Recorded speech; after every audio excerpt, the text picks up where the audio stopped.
नमस्कार साथियों, स्वागत है आपका ऑनलाइन स्टडी ग्रुप में। आज की क्लास में समीक्षा अधिकारी, सहायक समीक्षा अधिकारी, विशेष प्रारंभिक परीक्षा 2010 के सामान्य अध्ययन के प्रश्न पत्र को विस्तृत व्याख्या के साथ कंप्लीट किया जाएगा।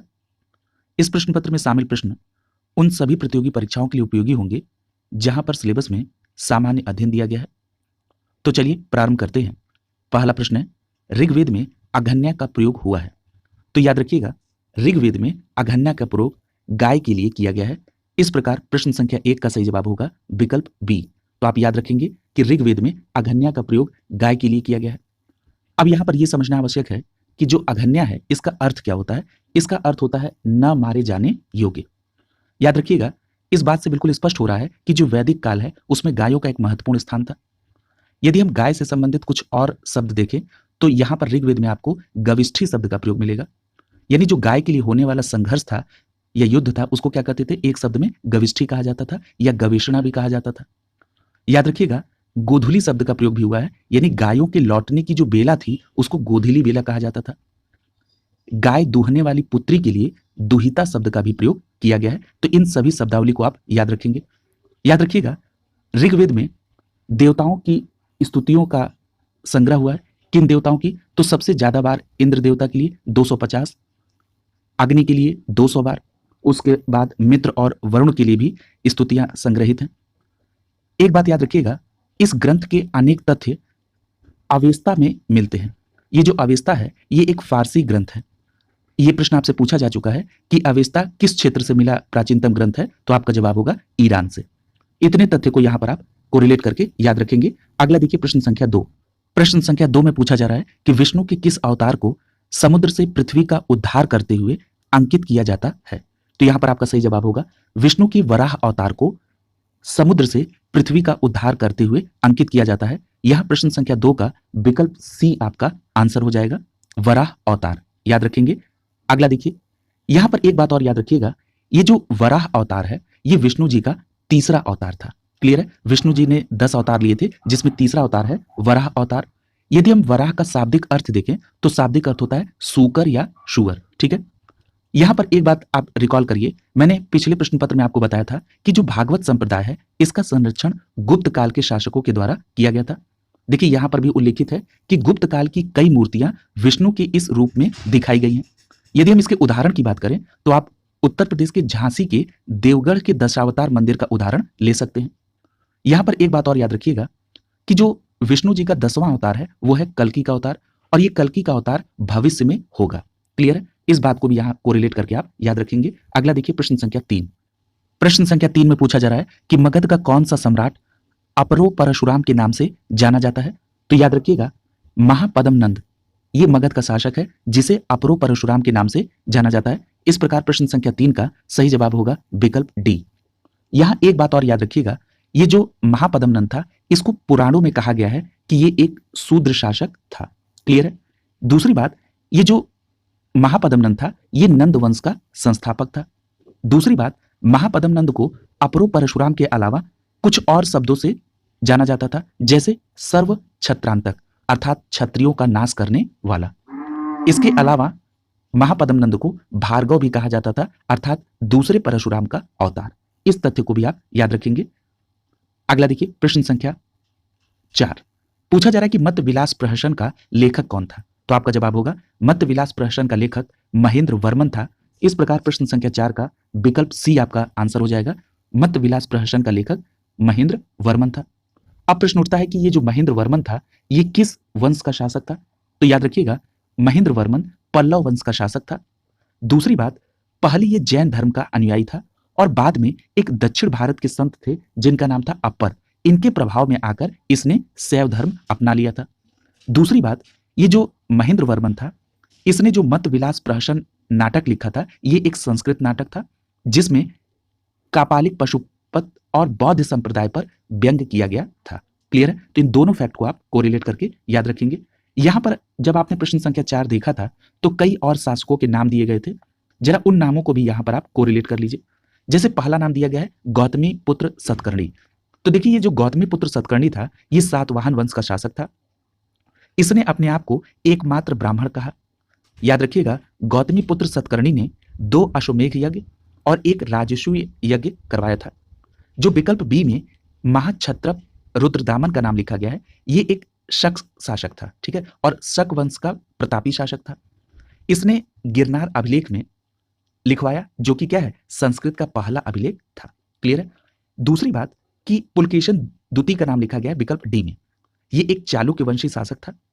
और एहोल अभिलेख से इस बात का पता चलता है कि पुलकेशिन द्वितीय ने हर्षवर्धन को पराजित किया था। किस नदी के किनारे पराजित किया था? तो याद रखिएगा, नर्मदा नदी के तट पर। इतनी बातें आप इस प्रश्न से कोरिलेट करके याद रखेंगे। अगला देखिए प्रश्न संख्या 5। प्रश्न संख्या 5 में पूछा जा रहा है, भूमि स्पर्श मुद्रा की सारनाथ बुद्ध प्रतिमा किस काल से संबंधित है? तो याद रखिएगा, गुप्त काल से संबंधित है। प्रश्न संख्या 5 का विकल्प बी आपका आंसर हो जाएगा। जो सारनाथ में बुद्ध प्रतिमा भूमि स्पर्श मुद्रा में है, वो गुप्त काल से संबंधित है। याद रखिएगा, गुप्त काल की जो चित्रकला का जन्म है वो विशेष रूप से मथुरा शैली से आधारित है। एक बात और याद रखिएगा, यदि आपसे पूछा जाए कि गुप्त काल की जो मूर्ति कला का सर्वोत्तम उदाहरण है वो कहाँ की मूर्तियों में है, तो आपका जवाब होगा सारनाथ की मूर्तियों में। यदि गुप्त काल के चित्रकला का सर्वोत्तम उदाहरण पूछा जाए तो आपका जवाब होगा अजंता बौद्ध कला। याद रखिएगा, जो अभी आपने पढ़ा कि सारनाथ में जो बुद्ध की प्रतिमा है भूमि स्पर्श मुद्रा में, ये किस बात का प्रतीक है? तो याद रखिएगा, ये बुद्ध के ज्ञान प्राप्ति का प्रतीक है। क्लियर है। अगला देखिए प्रश्न संख्या 6। प्रश्न संख्या 6 में पूछा जा रहा है कि एलोरा के कैलाश मंदिर का निर्माण किस शासकों ने कराया था? तो याद करिए, पिछले प्रश्न पत्र के एक्सप्लेनेशन में मैंने कोरिलेट करके आपको बताया था कि एलोरा के कैलाश मंदिर का निर्माण कृष्ण प्रथम के द्वारा कराया गया था। और कृष्ण प्रथम किस वंश का शासक था? तो याद करिए, राष्ट्रकूट वंश का शासक था। प्रश्न संख्या 6 का विकल्प ए आपका आंसर हो जाएगा। एलोरा के कैलाश मंदिर का निर्माण राष्ट्रकूट शासकों ने कराया था। और किस शासक ने कराया था? तो कृष्ण प्रथम ने। याद रखिएगा, ये द्रविड़ शैली द्वारा स्थापित प्रतिमानों पर आधारित है। दूसरी बात, राष्ट्रकूट राजवंश का अगर वास्तविक संस्थापक पूछा जाए, यह भी मैंने आपको बताया था, दंतिदुर्ग था। याद रखिएगा, इसकी राजधानी मानिखेट या मानिखेत भी कहीं लिखा रहता है, जो वर्तमान में कर्नाटक राज्य के मलखेड़ में स्थित है। यहां पर अभी आपने विकल्प बी में देखा है वातापी के चालुक्य। ये जो वातापी के चालुक्य वंश है, इसकी स्थापना किसने की थी? तो याद रखिएगा, पुलकेशिन प्रथम ने की थी। इस फैक्ट को भी आप इसके साथ कोरिलेट करके याद रखेंगे। अगला प्रश्न देखिए, प्रश्न संख्या 7। पूछा जा रहा है कि अलबरूनी भारत में आया था किस समय में? तो आपका सही जवाब क्या होगा? अलबरूनी भारत में 11वीं शताब्दी में आया था। प्रश्न संख्या 7 का विकल्प सी सही हो जाएगा। और यहां पर एक बात याद रखिएगा, ये जो अलबरूनी 11वीं शताब्दी में भारत आया था, ये महमूद गजनवी के साथ भारत आया था। यदि इसकी प्रसिद्ध पुस्तक की बात करें तो इसकी प्रसिद्ध पुस्तक का नाम किताबुल हिंद था। याद रखिएगा, किताबुल हिंद को तहकीक ए हिंद के नाम से भी जानते हैं। ये 11वीं शताब्दी के इतिहास के बारे में अत्यंत महत्वपूर्ण स्रोत है। इसमें भारतीय गणित, इतिहास, भूगोल, खगोल, दर्शन आदि की समीक्षा की गई है। यहां पर उदाहरण में कुछ और शताब्दियां लिखी गई हैं, जरा इनमें भी देखते हैं कि कौन कौन यात्री आए थे। अगर हम बात करें 9वीं शताब्दी ईस्वी की, तो याद रखिएगा, यह प्रश्न आपसे पूछा गया है कि 9वीं शताब्दी ईस्वी में कौन यात्री आया था? तो याद रखिएगा, एक अरबी यात्री है सुलेमान। ये 9वीं शताब्दी ईस्वी में आया था। इसके द्वारा पाल और प्रतिहार वंश के शासकों के बारे में विवरण प्रस्तुत किया गया है। यदि हम बात करें इब्न बतूता की, यह भी प्रश्न आपसे पूछा गया है, तो याद रखिएगा, इब्न बतूता 14वीं सदी में भारत आया था और यह भी एक क्या है? अरबी यात्री था। याद रखिएगा, इसने रेहला की रचना की थी। यह भी प्रश्न आपसे पूछा गया है। तो इन सभी फैक्ट को आप इसके साथ कोरिलेट करके याद रखेंगे। अगला प्रश्न देखते हैं, प्रश्न संख्या 8। प्रश्न संख्या 8 में पूछा जा रहा है कि निम्नलिखित में से कौन सुल्तान अन्य के ऊपर कर समाप्त करने के लिए जाना जाता है? तो आपका सही जवाब क्या होगा? सिकंदर लोदी। यानी अन्य के ऊपर कर समाप्त करने वाला शासक कौन था? सिकंदर लोदी। प्रश्न संख्या 8 का सही जवाब होगा विकल्प डी। क्लियर है। अगला देखिए, और ये लोदी वंश का सर्वश्रेष्ठ शासक था। क्लियर है। याद रखिएगा, इसने राज्य के हिसाब किताब के लिए लेखा परीक्षण प्रणाली की शुरुआत की थी, खाद्यान्नों के ऊपर से लगने वाले कर को समाप्त किया था, साथ ही साथ व्यापार से जो प्रतिबंध थे उनको भी हटाया था, ताकि लोगों को आर्थिक समृद्धि प्राप्त हो सके। एक फैक्ट और आप सिकंदर लोदी के बारे में पढ़ चुके हैं कि 1504 में उसने आगरा शहर की नींव रखी थी और 1506 में आगरा को अपनी राजधानी बनाई थी। किसकी बात हो रही है? सिकंदर लोदी की। याद रखिएगा, मूठ मस्जिद का निर्माण भी सिकंदर लोदी ने किया था और गुलरुखी उपनाम से कविता भी सिकंदर लोदी ने लिखी थी। इस फैक्ट को भी आप कोरिलेट करेंगे। अगला देखिए, प्रश्न संख्या 9। पूछा जा रहा है कि भक्ति आंदोलन के निम्नलिखित नायकों में से कौन इस्लाम से प्रभावित था? तो यहां पर आपका सही जवाब क्या होगा? विकल्प सी सही हो जाएगा, नामदेव।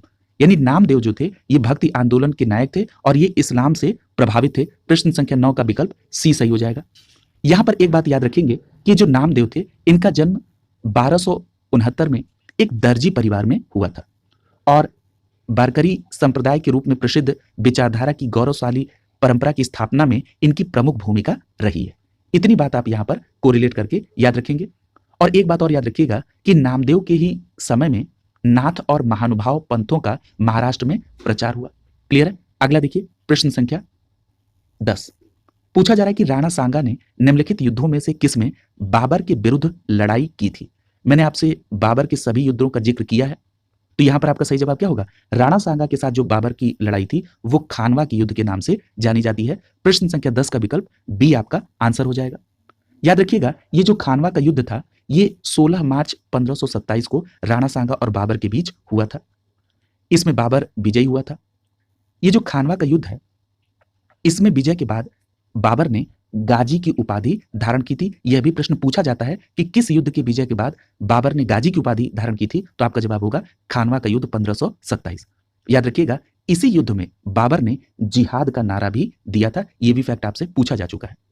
अभी आपने देखा है कि विकल्प में कुछ और युद्ध के नाम दिए गए हैं जो कि बाबर से संबंधित है और आपसे चर्चा की भी जा चुकी है। संक्षिप्त में इसको रिकॉल करा देते हैं। अगर हम पानीपत के प्रथम युद्ध की बात करें तो ये 21 अप्रैल 1526 को हुआ इब्राहिम लोदी और बाबर के बीच में, जिसमें बाबर की विजय हुई थी। खानवा के युद्ध के बारे में भी चर्चा हो चुकी है। विकल्प सी में जो चंदेरी का युद्ध है ये 1528 में हुआ था बाबर और मेदिनी राय के बीच में, जिसमें बाबर की विजय हुई। यदि हम विकल्प डी में दिए गए घाघरा के युद्ध की बात करें तो घाघरा का युद्ध 1529 में हुआ था। यह युद्ध अफगान और बाबर के बीच में हुआ था जिसमें बाबर की विजय हुई थी। इस फैक्ट को भी आपको रिलेट करके याद रखेंगे। प्रश्न संख्या 11 देखिए। पूछा जा रहा है कि शिवाजी ने पुरंदर की संधि 1665 ईस्वी में किस मुगल सेना नायक के साथ की थी, तो आपका सही जवाब होगा जय सिंह के साथ। यानी शिवाजी की जो पुरंदर की संधि 1665 ईस्वी में हुई थी वो जय सिंह के साथ हुई थी। प्रश्न संख्या 11 का विकल्प बी आपका आंसर हो जाएगा। यहां पर एक बात और याद रखिएगा, औरंगजेब ने 1665 ईस्वी में जय सिंह प्रथम को शिवाजी के विरुद्ध भेजा था। जय सिंह ने शिवाजी को पराजित कर 1665 में पुरंदर की संधि करने के लिए शिवाजी को विवश किया। अब ये देखते हैं कि पुरंदर की संधि में क्या क्या बातें हैं। पुरंदर की संधि के दौरान इस बात पर सहमति बनी कि शिवाजी को अपने 35 में से 23 किले मुगलों को सौंपने पड़े। ये 23 किले ऐसे हैं जहां से 4 लाख होड़ प्रतिवर्ष आय होती थी। याद रखिएगा बीजापुर के खिलाफ मुगलों की सहायता का भी वचन शिवाजी को देना पड़ा। शिवाजी के पुत्र संभाजी को मुगल दरबार में 5000 का मनसब दिया गया। पुरंदर की संधि जय सिंह प्रथम की व्यक्तिगत विजय थी। इस बात को भी आप याद रखेंगे। अगला देखिए प्रश्न संख्या 12। यहां पर आपको सूची को सुमेलित करना है। विकल्प ए में बाबर का नाम दिया गया है। याद रखिएगा बाबर ने जमी मस्जिद संभल का निर्माण किया था। यहां पर ए को आप पहले के साथ कोरिलेट कर देंगे। यदि हम हुमायूं की बात करें तो हुमायूं का संबंध दीन पनाह नगर नई दिल्ली से, यानी आप बी को दूसरे के साथ कोरिलेट करेंगे। यदि हम अकबर की बात करें तो अकबर का संबंध जहांगीरी महल से है, यानी आप सी को तीसरे के साथ कोरिलेट करेंगे। और जहांगीर का संबंध एतमात उद दौला के मकबरे से है, यानी आप डी को चौथे के साथ कोरिलेट करेंगे। इस प्रकार जो आपका कूट बन रहा है वो 1 2 3 4 बन रहा है। तो यानी प्रश्न संख्या 12 का विकल्प ए आपका आंसर हो जाएगा। क्लियर है? अगला देखिए प्रश्न संख्या 13। प्रश्न संख्या 13 में पूछा जा रहा है कि निम्नलिखित में से किसने भारत सरकार अधिनियम 1935 को गुलामी का अधिकार पत्र कहा था। बहुत इंपॉर्टेंट प्रश्न है, कई बार पूछा जा चुका है। तो याद रखिएगा जवाहरलाल नेहरू ने भारत सरकार अधिनियम 1935 को गुलामी का अधिकार पत्र कहा था। इस प्रकार प्रश्न संख्या 13 का विकल्प ए आपका आंसर हो जाएगा। याद रखिएगा पंडित जवाहरलाल नेहरू ने इस अधिनियम को दास्ता का अधिकार पत्र के साथ साथ एक और संज्ञा दी थी। उन्होंने कहा कि ये अधिनियम एक ऐसी कार है जिसमें ब्रेक अनेक है लेकिन इंजन कोई नहीं है। क्लियर है? एक बात और याद रखिएगा, यदि हम 1935 के अधिनियम के संबंध में जिन्ना के विचार को देखें तो जिन्ना ने कहा कि यह अधिनियम पूर्णतः सड़ा हुआ है और मूल रूप से बुरा और बिल्कुल अस्वीकृत है। यदि हम सी राजगोपालचारी की बात करें तो इन्होंने कहा कि इसे द्वैत शासन से भी बुरा बताया इन्होंने। क्लियर है? तो इन सभी लोगों के विचार भी 1935 अधिनियम के तहत आप याद रखेंगे। यहां पर एक फैक्ट और मुझे याद आ रहा है, गांधी जी ने क्रिप्स मिशन को उत्तर दिनांकित चेक कहा था। यह भी प्रश्न आपसे पूछा जा चुका है, तो इसी के साथ कोरिलेट करके आप ये भी याद रखेंगे। अगला देखिए प्रश्न संख्या 14। पूछा जा रहा है कि भारतीय राष्ट्रीय कांग्रेस का 1885 में महासचिव कौन था, तो आपका सही जवाब क्या होगा? A.O. ह्यूम। यानी प्रश्न संख्या 14 का सही जवाब होगा विकल्प ए। यानी 1885 में जो कांग्रेस का अधिवेशन हुआ था उसमें महासचिव कौन थे? A.O. ह्यूम। आप सभी को पता है कि 1885 में जो भारतीय राष्ट्रीय कांग्रेस की स्थापना है वो एओ ह्यूम के द्वारा की गई थी और 28 दिसंबर 1885 को भारतीय राष्ट्रीय कांग्रेस की का जो पहला अधिवेशन है वो मुंबई स्थित गोकुलदास तेजपाल संस्कृत विद्यालय में आयोजित किया गया था। यहां पर एक बात और याद रखिएगा, ये जो एओ ह्यूम थे, इन्होंने जब भारतीय राष्ट्रीय कांग्रेस की स्थापना की थी तो इसका पहले नाम था भारतीय राष्ट्रीय संघ। ये भी बात आप याद रखेंगे। एओ ह्यूम का पूरा नाम क्या था? Allan Octavian Hume. एक बात और याद रखिएगा, जो पहला अधिवेशन था इसमें दादा भाई नौरोजी ने यह सुझाव दिया कि भारतीय राष्ट्रीय संघ से नाम बदलकर इसका नाम भारतीय राष्ट्रीय कांग्रेस कर दिया जाना चाहिए। इस आधार पर इसका नाम भी परिवर्तित हुआ। यह जो भारतीय राष्ट्रीय कांग्रेस का प्रथम अधिवेशन था इसकी अध्यक्षता व्योमेश चंद्र बनर्जी ने की थी और इसके महासचिव कौन थे? एलन ऑक्टेवियन ह्यूम यानी एओ ह्यूम, जो कि मूल प्रश्न में आपसे पूछा गया है। इसके अतिरिक्त जो अन्य तथ्य भी आपको बताए गए वो भी आप याद रखेंगे। अगला देखिए प्रश्न संख्या 15। पूछा जा रहा है कि बीडी सावरकर द्वारा स्थापित गुप्त संगठन का नाम क्या था? बहुत इंपॉर्टेंट प्रश्न है, कई बार पूछा जा चुका है। याद रखिएगा, अभिनव भारत, यानी यहां पर बीडी सावरकर से संबंधित जो गुप्त संगठन है उसका नाम है अभिनव भारत, यानी प्रश्न संख्या 15 का विकल्प डी सही हो जाएगा। याद रखिएगा, ये जो अभिनव भारत संस्था है इसकी स्थापना विनायक दामोदर सावरकर ने 1904 में महाराष्ट्र में की थी और विनायक दामोदर सावरकर के साथ उनके भाई गणेश दामोदर सावरकर ने इस गुप्त संस्था की स्थापना की थी। याद रखिएगा, ये जो अभिनव भारत संस्था है ये शुरुआत में मित्र मेला के रूप में नासिक में स्थापित की गई थी, जो कि सशस्त्र विद्रोह के माध्यम से ब्रिटिश साम्राज्य को उखाड़ फेंकने में विश्वास करती थी। ये भी फैक्ट आप याद रखेंगे। देखिए, विकल्प में कुछ और समितियों के नाम दिए गए हैं या कुछ और संस्थाएं, उनकी भी संस्थापक के नाम देख लेते हैं। जैसे अगर पूछा जाए विकल्प में युगांतर समिति, तो याद रखिएगा युगांतर समिति से संबंधित है जतेंद्र नाथ मुखर्जी और इसकी स्थापना कहां पर हुई थी? बंगाल में। यह प्रश्न पूछे गए। ये सभी समितियां और संस्था बहुत इंपॉर्टेंट है। तो युगांतर समिति जतेंद्र नाथ मुखर्जी से। अगर हम अनुशीलन समिति की बात करें तो देखिए, अनुशीलन समिति दो जगह स्टैब्लिश हुई थी। एक हुई थी कलकत्ता में 1907 में। जो कलकत्ता में स्थापित अनुशीलन समिति है इससे संबंधित है वारिंद्र कुमार घोष और जतेंद्र नाथ बनर्जी। क्लियर है? और जो ढाका में अनुशीलन समिति का गठन हुआ था ये 1904 में हुआ था और इसकी स्थापना पी मित्र और पुलिन दास ने की थी। तो ये दोनों आप याद रखेंगे। विकल्प सी में जो हिंदुस्तान रिपब्लिकन एसोसिएशन दिया गया है इसकी स्थापना 1924 में सचिंद्र नाथ सान्याल की अध्यक्षता में हुआ था। इस संस्था से संबंधित भगत सिंह भी थे। क्लियर है? और अभी आपने अभिनव भारत के संदर्भ में जाना है। अगला देखिए प्रश्न संख्या 16। प्रश्न संख्या 16 में पूछा जा रहा है कि डेक्कन एजुकेशन सोसाइटी की स्थापना से कौन संबंधित था? तो यहां पर देखिए, यहां पर अलग अलग पुस्तकों में अलग अलग फैक्ट दिए गए हैं। यहां पर याद रखिएगा, आपका सही जवाब हो जाएगा विकल्प सी, बाल गंगाधर तिलक अर्थात बीजे तिलक ने डेक्कन एजुकेशन सोसाइटी की स्थापना की थी। यहां पर जस्टिस रनाडे का भी नाम आप देखेंगे तो याद रखिएगा, जस्टिस रनाडे यानी गोविंद रनाडे ये डेक्कन एजुकेशन सोसाइटी के संरक्षक थे। क्लियर है? तो यहां पर आपका सी विकल्प आंसर हो जाएगा। यहां पर एक बात याद रखिएगा, 1880 में लोकमान्य तिलक, एमवी नामजोशी और वीके चिपलंकर ने शिक्षा को सर्वसुलभ बनाने के लिए पुणे में न्यू इंग्लिश स्कूल की शुरुआत की थी। आगे चलकर इसमें बीएस आप्टे, जीजी अगरकर, वीवी केलकर, एमएस गोले, एनके थरप के सहयोगिता भी शामिल हुए।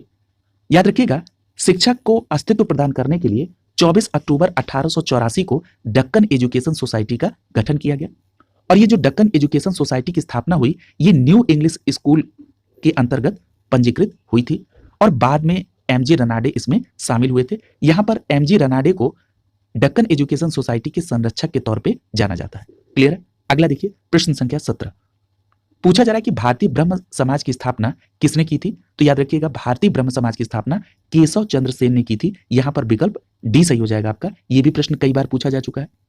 याद रखिएगा, जो ब्रह्म समाज है इसकी स्थापना 10 अगस्त 1828 को राजा राम मोहन राय के द्वारा की गई थी और राजा राम मोहन राय के साथ द्वारका नाथ टैगोर भी इसमें शामिल थे। दूसरी बात कि ब्रह्म समाज के विचारों को लेकर 1865 में केशव चंद्र सेन और देवेंद्र नाथ टैगोर के मध्य विवाद हुआ और इसी के कारण 1866 में केशव चंद्र सेन ने आदि ब्रह्म समाज की स्थापना की, जो कि बाद में भारतीय ब्रह्म समाज कहलाया। इस प्रकार आप कहेंगे कि भारतीय ब्रह्म समाज की स्थापना केशव चंद्र सेन ने की थी और मूल ब्रह्म समाज की स्थापना किसने की थी? राजा राम मोहन राय ने। अगला देखिए प्रश्न संख्या 18, पूछा जा रहा है कि निम्नलिखित में से किस आंदोलन के साथ अरुणा आसफ अली जुड़ी थी? तो आपका सही जवाब क्या होगा? भारत छोड़ो आंदोलन के साथ अरुणा आसफ अली जुड़ी थी। यहां पर प्रश्न संख्या 18 का विकल्प डी सही हो जाएगा। यदि हम भारत छोड़ो आंदोलन की बात करें तो आप सभी को पता है कि 14 जुलाई 1942 को वर्धा में आयोजित कांग्रेस कार्य समिति की बैठक में भारत छोड़ो आंदोलन का एक प्रस्ताव पारित किया गया था। उसके बाद 7 से 8 अगस्त 1942 को बंबई के ग्वालिया टैंक मैदान में अखिल भारतीय कांग्रेस कमेटी की वार्षिक बैठक हुई और इसमें 8 अगस्त की बैठक में वर्धा प्रस्ताव की पुष्टि की गई। यानी जो वर्धा में बैठक हुई थी और भारत छोड़ो आंदोलन का प्रस्ताव पारित हुआ था, उसकी यहां पर पुष्टि हो गई 8 अगस्त 1942 को। और भारत छोड़ो आंदोलन को अगस्त क्रांति के नाम से जाना जाता है। और ये जो भारत छोड़ो आंदोलन है, ये कब प्रारंभ हुआ? तो याद रखिएगा 9 अगस्त 1942 को। भारतीय स्वतंत्रता संघर्ष की अंतिम लड़ाई के नाम से भी जाना जाता है इसे। और इसी आंदोलन में अरुणा आसफ अली जुड़ी थी। यहां पर एक बात और याद रखिएगा, ये जो भारत छोड़ो आंदोलन है जो 9 अगस्त 1942 को प्रारंभ हुआ, इसके एक दिन पहले 8 अगस्त 1942 को रात्रि में ऑपरेशन जीरो आवर चलाया गया। इसके तहत जो कांग्रेस के बड़े नेता थे उनको गिरफ्तार कर लिया गया ताकि आंदोलन को भटकाया जा सके। यहां विकल्प में कुछ और आंदोलन दिए गए हैं, जरा उनको भी एक्सप्लेन कर देते हैं। विकल्प ए में लिखा है असहयोग आंदोलन। आप सभी को पता है कि 1 अगस्त 1920 को असहयोग आंदोलन की शुरुआत हुई थी। आगे चलकर 4 फरवरी 1922 को चौरी चौरा में एक हिंसक वारदात हुई जिसको आप चौरी चौरा कांड के नाम से जानते हैं। इसके बाद गांधी जी ने कहा कि जब ये आंदोलन हिंसक रूप ले लिया है, अब इसके चलाए जाने का कोई औचित्य नहीं है, इसलिए 12 फरवरी 1922 को असहयोग आंदोलन को वापस ले लिया था गांधी जी ने। विकल्प बी में सविनय अवज्ञा आंदोलन दिया गया। आपको पता है कि सविनय अवज्ञा आंदोलन की शुरुआत 6 अप्रैल 1930 को हुई थी, लेकिन इसकी जरा बैकग्राउंड को भी आपको समझने की आवश्यकता है। गांधी जी ने 12 मार्च 1930 को दांडी मार्च का प्रारंभ किया था साबरमती आश्रम से। वो 5 अप्रैल को पहुंचे, उसके बाद 6 अप्रैल को दांडी में उन्होंने समुद्र के किनारे हाथ में नमक लेकर सांकेतिक तौर पर नमक के कानून को तोड़ा और इस प्रकार सविनय अवज्ञा आंदोलन की शुरुआत 6 अप्रैल 1930 को हुई। इस पूरी घटना को आप याद रखेंगे। अगर हम बात करें विकल्प सी में दिए गए व्यक्तिगत सत्याग्रह आंदोलन की, तो जो व्यक्तिगत सत्याग्रह था इसकी शुरुआत 17 अक्टूबर 1940 को पवनार महाराष्ट्र से गांधी जी के द्वारा शुरू की गई थी। यदि आपसे यह प्रश्न पूछा जाए कि व्यक्तिगत सत्याग्रह में प्रथम सत्याग्रही कौन था, तब आपका जवाब होगा विनोबा भावे। और दूसरे सत्याग्रही कौन थे? जवाहरलाल नेहरू। क्लियर है? इतने फैक्ट को आप यहां पर कोरिलेट करके याद रखेंगे। अगला देखिए प्रश्न संख्या 19। प्रश्न संख्या 19 कथन और कारण से संबंधित प्रश्न है। कथन में कहा जा रहा है कि कांग्रेस ने साइमन कमीशन का बहिष्कार किया था। यहां पर कथन बिल्कुल सही है। कारण में कहा जा रहा है कि साइमन कमीशन में एक भी सदस्य भारतीय नहीं था। कारण भी बिल्कुल सही है। और कारण कथन की व्याख्या भी कर रहा है कि कांग्रेस ने साइमन कमीशन का बहिष्कार इसलिए किया था क्योंकि इसमें एक भी भारतीय सदस्य नहीं था, इसलिए यहां पर ए विकल्प सही हो जाएगा। कथन और कारण दोनों सही है और यहां पर सही व्याख्या भी की जा रही है। देखिए, साइमन कमीशन से संबंधित प्रश्न कई बार आपसे पूछा गया है। यहां सबसे पहली बात यह है कि साइमन कमीशन का गठन क्यों किया गया था। तो याद रखिएगा, जब 1919 में भारत शासन अधिनियम आया था तो उसको पारित करते समय इस बात का उल्लेख किया गया था कि 10 वर्ष बाद एक संवैधानिक आयोग की नियुक्ति की जाएगी और यह संवैधानिक आयोग इस बात को सुनिश्चित करेगा कि यह अधिनियम व्यवहारिक रूप से कितना सफल रहा है और भारत में उत्तरदायी शासन की दिशा में कितनी प्रगति हुई है। इस बात के लिए 10 वर्ष बाद एक आयोग बनेगा। यह किस में कहा गया था? यह 1919 के भारत शासन अधिनियम में कहा गया था। देखिए, ये जो साइमन कमीशन है ये इसी के लिए बना। क्लियर है? यानी 1919 भारत शासन अधिनियम की समीक्षा के लिए। अब देखिए, ब्रिटिश शासन ने इसको 2 वर्ष पूर्व ही गठित कर दिया। अब ये 10 वर्ष बाद अर्थात 1929 में बनना था और इसका गठन कब हुआ? 8 नवंबर 1927 को। क्लियर है? याद रखिएगा, साइमन की अध्यक्षता में गठित इस आयोग में कुल 7 सदस्य थे। यह भी प्रश्न आपसे पूछा गया है। याद रखिएगा, इसमें सभी अंग्रेज थे, इसलिए कांग्रेस के लोगों ने इसे श्वेत कमीशन कहा। याद रखिएगा, 11 दिसंबर 1927 को मद्रास में हुए कांग्रेस के अधिवेशन में आयोग में एक भी भारतीय सदस्य न होने के कारण इसके बहिष्कार का निर्णय लिया गया और 3 फरवरी 1928 को साइमन कमीशन बंबई पहुंचा था। इतनी बात आप साइमन कमीशन से संबंध में याद रखेंगे। यहां से प्रश्न कई बार पूछा गया है और इस कमीशन का गठन क्यों हुआ था यह भी आपने अभी जाना। अगला देखिए प्रश्न संख्या 20। पूछा जा रहा है कि भारतीय राष्ट्रीय कांग्रेस के 1946 में मेरठ में आयोजित अधिवेशन की अध्यक्षता किसने की थी। बहुत अच्छा प्रश्न है। तो याद रखिएगा, 1946 में जो मेरठ में अधिवेशन हुआ था उसकी अध्यक्षता जेबी कृपलानी ने की थी। प्रश्न संख्या 20 का सही जवाब होगा विकल्प ए। यहां पर एक फैक्ट और याद रखिएगा, यह भी प्रश्न आपसे पूछा गया कि आजादी के समय कांग्रेस का अध्यक्ष कौन था, तो आपका जवाब होगा जेबी कृपलानी। जो विकल्प में अन्य नाम दिए गए जरा उनको भी देख लीजिए। विकल्प बी में मौलाना अबुल कलाम आजाद दिया गया है। आप सभी को पता है कि जो 1923 में दिल्ली में विशेष अधिवेशन हुआ था उसकी अध्यक्षता मौलाना अबुल कलाम आजाद ने की थी। और याद रखिएगा ये सबसे युवा अध्यक्ष थे। क्लियर है। यहां पर विकल्प सी में डॉक्टर राजेंद्र प्रसाद का नाम दिया गया है। आप सभी ने पढ़ा है कि त्रिपुरी अधिवेशन 1939 में अध्यक्ष के तौर पर सुभाष चंद्र बोस चुने गए थे। बाद में गांधी जी से वैचारिक टकराव के कारण सुभाष चंद्र बोस ने इस्तीफा दिया और उसके बाद जो त्रिपुरी अधिवेशन की अध्यक्षता है वो डॉक्टर राजेंद्र प्रसाद ने की थी। यह भी प्रश्न आपसे पूछा जा चुका है। अगला देखिए प्रश्न संख्या 21। प्रश्न संख्या 21 में पूछा जा रहा है कि निम्नलिखित में से कौन एक कृष्णा की सहायक नदी नहीं है।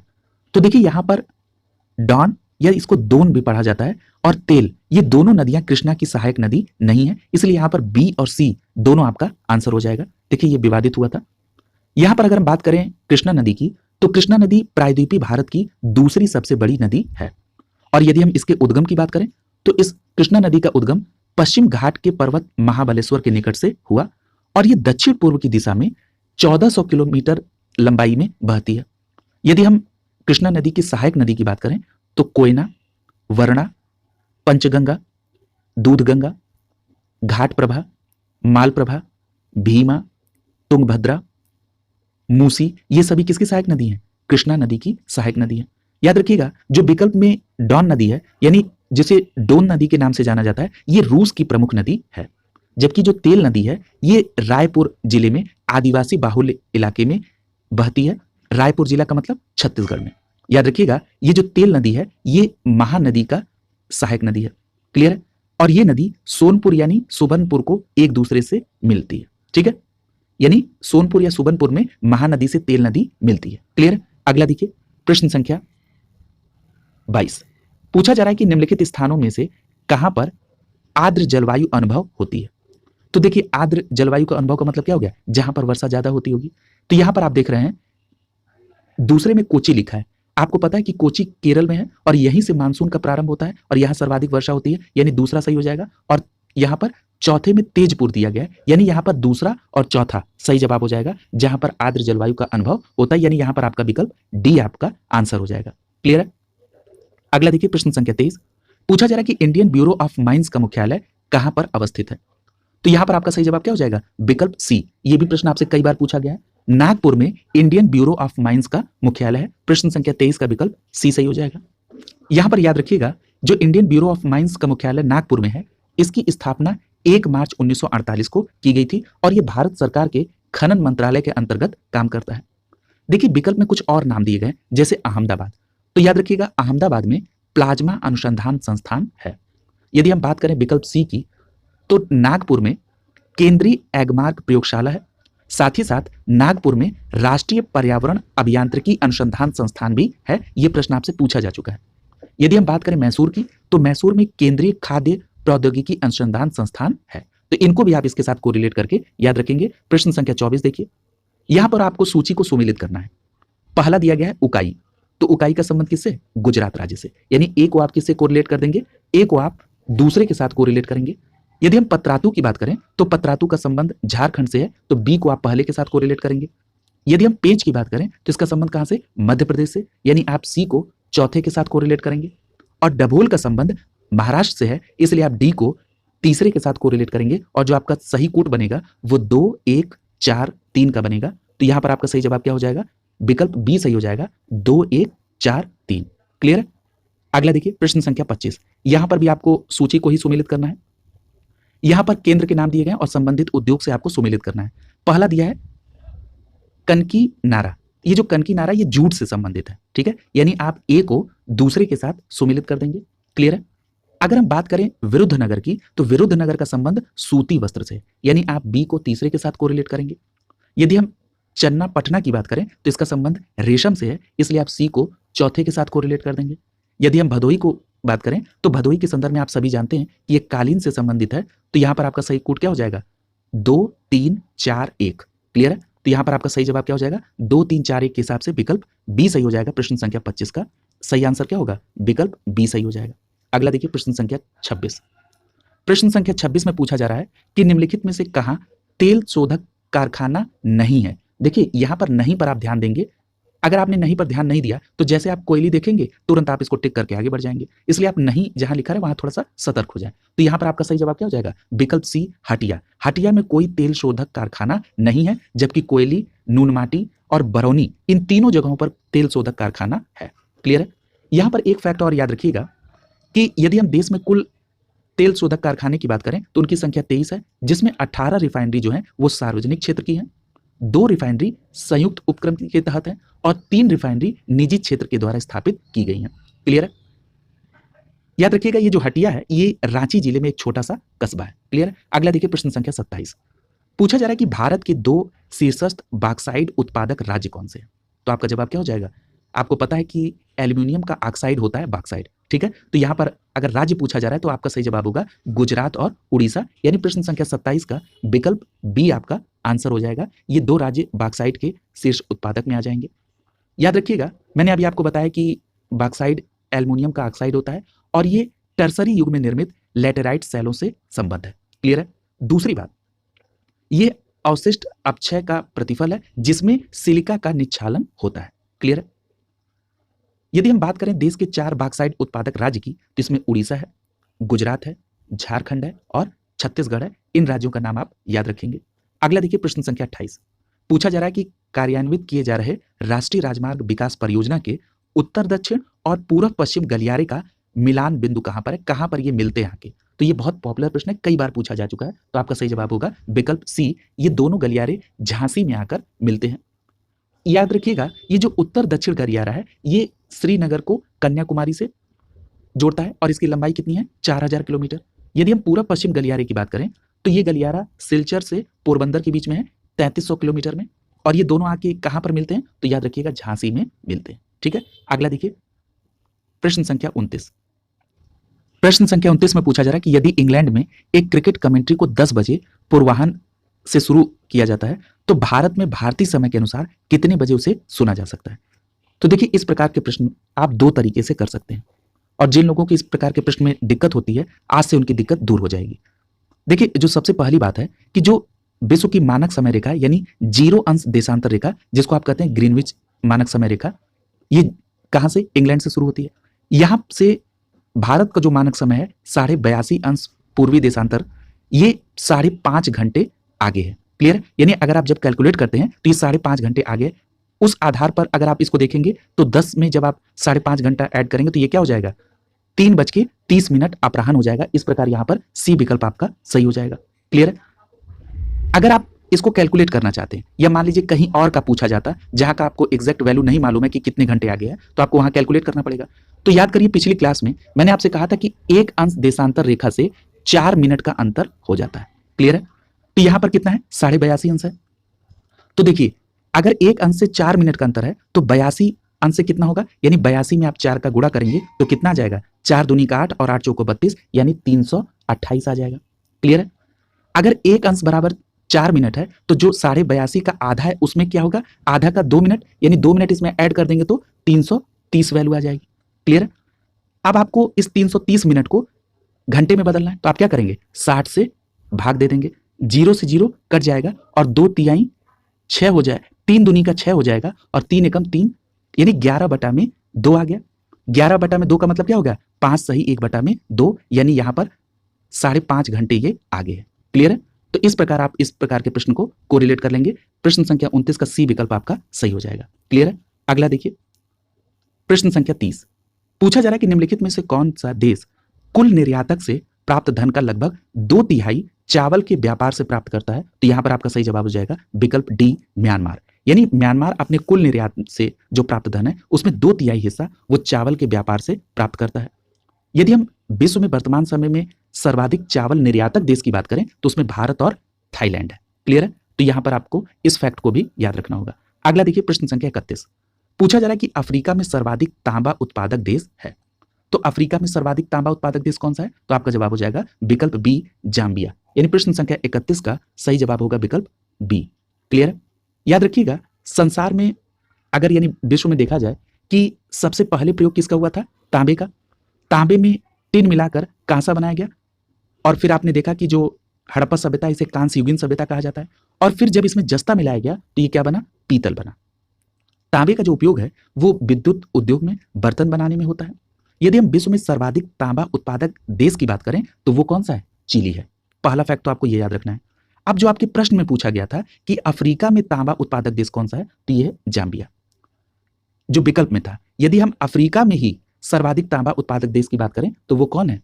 DR कांगो, यानी कि कांगो लोकतांत्रिक गणराज्य अफ्रीका का सर्वाधिक तांबा उत्पादक देश है। लेकिन जो विकल्प में नाम दिए गए उसमें जाम्बिया आपका सही होगा। क्लियर? अगला देखिए प्रश्न संख्या 32। पूछा जा रहा है कि निम्नलिखित में से कौन सा सही सुमेलित नहीं है।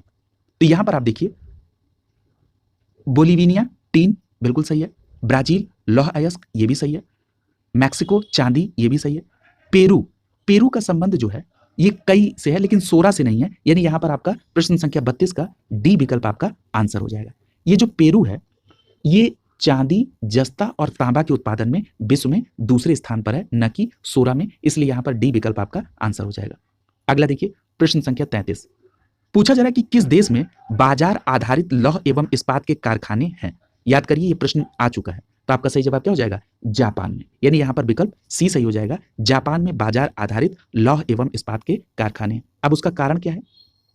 उसका कारण यह है कि जापान में देश की मांग के अनुरूप कच्चे माल का उत्पादन नहीं हो पाता है, इसलिए जापान को इसका आयात करना पड़ता है। क्लियर है? दूसरा फैक्ट यहां पर आपको याद रखना है कि जापान के यवाटा में पहला लौह एवं इस्पात कारखाना खुला था, यह भी फैक्ट आपको याद रखना होगा। अगला देखिए प्रश्न संख्या 34।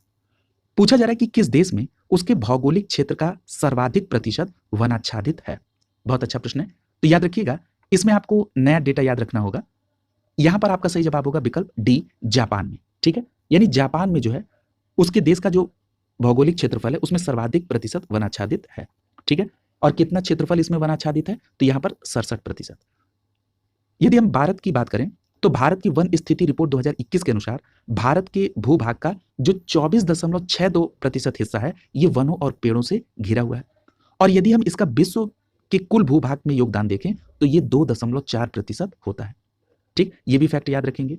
साथ ही साथ भारत वन क्षेत्रफल के संदर्भ में शीर्ष 10 देशों में शामिल है। क्लियर है? अगला देखिए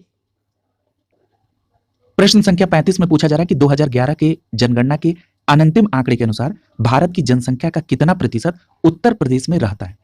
तो देखिए यहां पर आपने एक शब्द पे गौर किया होगा, अनंतिम आंकड़े के अनुसार पूछा जा रहा है।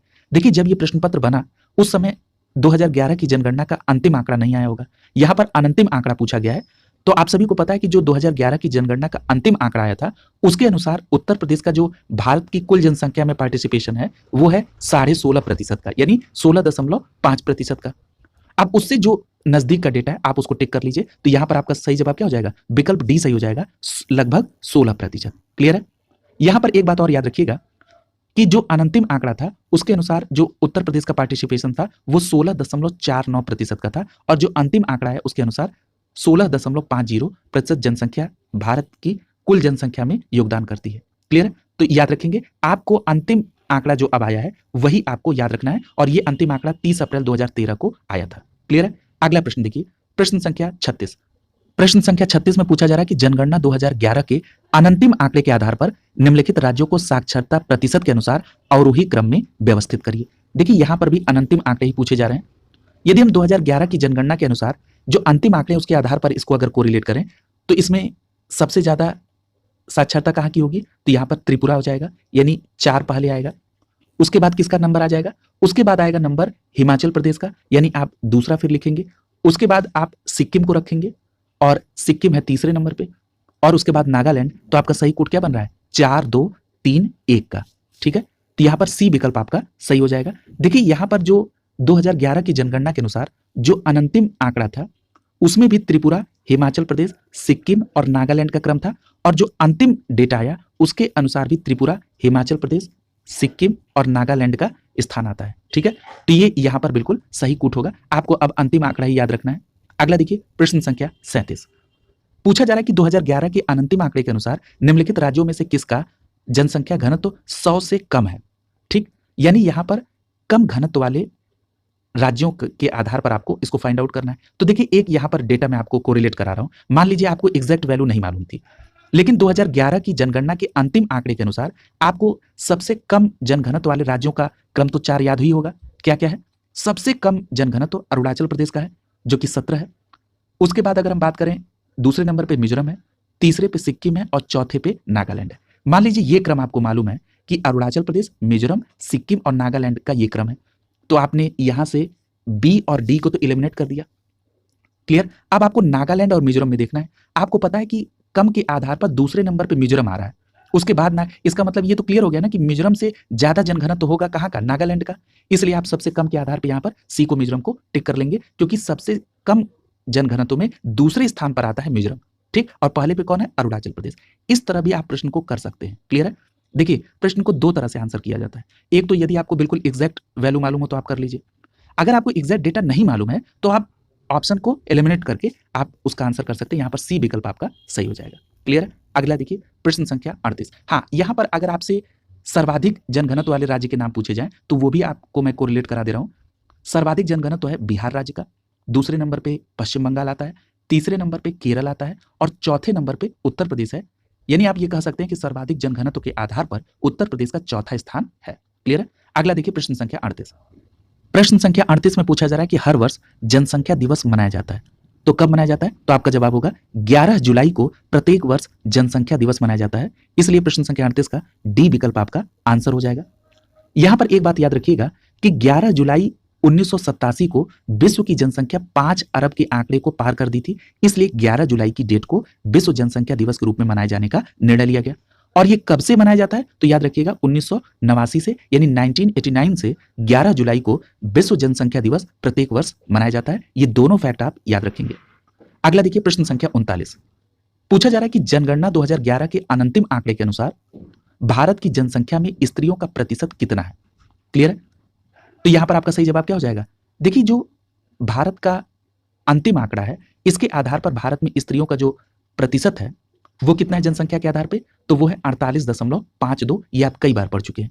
तो अब उससे क्लोज डेटा कौन सा है? तो उससे क्लोज डेटा है विकल्प बी, 48.46। तो आप इसी को कोरिलेट करके टिक कर देंगे और 39 का बी विकल्प आपका आंसर हो जाएगा। क्लियर है? यानी अगर अंतिम के अनुसार अगर 48.52 है तो उसके पहले का डेटा है, इसका मतलब वो कितना होगा? 48.46 के आसपास होगा। भाई 48.52 से बड़ी संख्या तो होगी नहीं, उससे क्लोज पहले कौन सी संख्या दी है? 48.46। तो आप उसको कोरिलेट करके बता सकते हैं। अब आप याद भी रखेंगे कि जो महिलाओं की जनसंख्या है वो अनंतिम आंकड़े के अनुसार प्रतिशत में 48.46 है और अंतिम आंकड़े के आधार पर 48.52 है। यदि हम बात करें लिंगानुपात की, तो आपको पता है कि जो लिंगानुपात है भारत का वो कितना है? 943 है। क्लियर है? यदि हम ये जो डेटा पूछा गया कि महिलाओं का प्रतिशत जनसंख्या का, तो आपने बता दिया 48.52। तो अगर मैं पुरुषों का पूछूं तो पुरुषों का है 51.47। ठीक है? तो ये दोनों फैक्टर यहां पर आप कोरिलेट करके याद रखेंगे। प्रश्न संख्या 40 देखिए। प्रश्न संख्या 40 में पूछा जा रहा है कि जनगणना 2011 के अनंतिम आंकड़े के अनुसार उत्तर प्रदेश में की जो कुल जनसंख्या है उसमें 2001 से 2011 तक के बीच में 10 की वृद्धि का दर कितना था? तो देखिए, आप सभी जानते हैं कि जो उत्तर प्रदेश की 10 की वृद्धि दर है वो अंतिम आंकड़े के अनुसार कितनी है? 20.2%। ठीक, तो अब उससे क्लोज डेटा देखिए। तो यानी कि अगर अंतिम आंकड़ा 20.2 है तो अनंतिम आंकड़ा उससे कम ही होगा, तो उससे कम क्लोज डेटा कौन सा है? विकल्प डी सही हो जाएगा, 20.09। देखिए, जब आप कहते हैं 20.2 तो इसका मतलब होता है 20.20 और उससे पहले क्या आ जाएगा? 09। तो यानी यहां पर डी विकल्प आपका सही हो जाएगा। क्लियर? देखिए, ये भी ट्रिक बहुत अच्छी है। इस आधार पर भी आप अगर एग्जैक्ट वैल्यू नहीं मालूम है तब भी आप उस प्रश्न को सॉल्व कर सकते हैं। यहां पर आपको पता चल गया कि जो अनंतिम आंकड़ा है वो है 20.09 का और अंतिम आंकड़ा क्या है? 20.2 का, या आप इसको 20.20 भी कह सकते हैं। ये उत्तर प्रदेश की 10 की वृद्धि है 2001 से 2011 की। अगर मैं आपसे पूछूं कि भारत की 10 की वृद्धि यानी राष्ट्रीय औसत दर कितनी थी 10 की वृद्धि की, तब आपका जवाब होगा 17.7%। ठीक है? अगला देखिए, प्रश्न संख्या 41। प्रश्न संख्या 41 में पूछा जा रहा है कि राज्य जिसमें 2011 की जनगणना के अनंतिम आंकड़े के अनुसार महिला साक्षरता दर उच्चतम और न्यूनतम थी। तो देखिए, 2011 का जो अंतिम आंकड़ा है उसके आधार पर जो महिला साक्षरता की उच्चतम दर है वो तो केरल में थी और महिला साक्षरता की जो न्यूनतम दर थी वो कहां थी? बिहार में थी। ठीक है? तो यहां पर इस आधार पर विकल्प ए सही हो जाएगा अंतिम आंकड़े के आधार पर।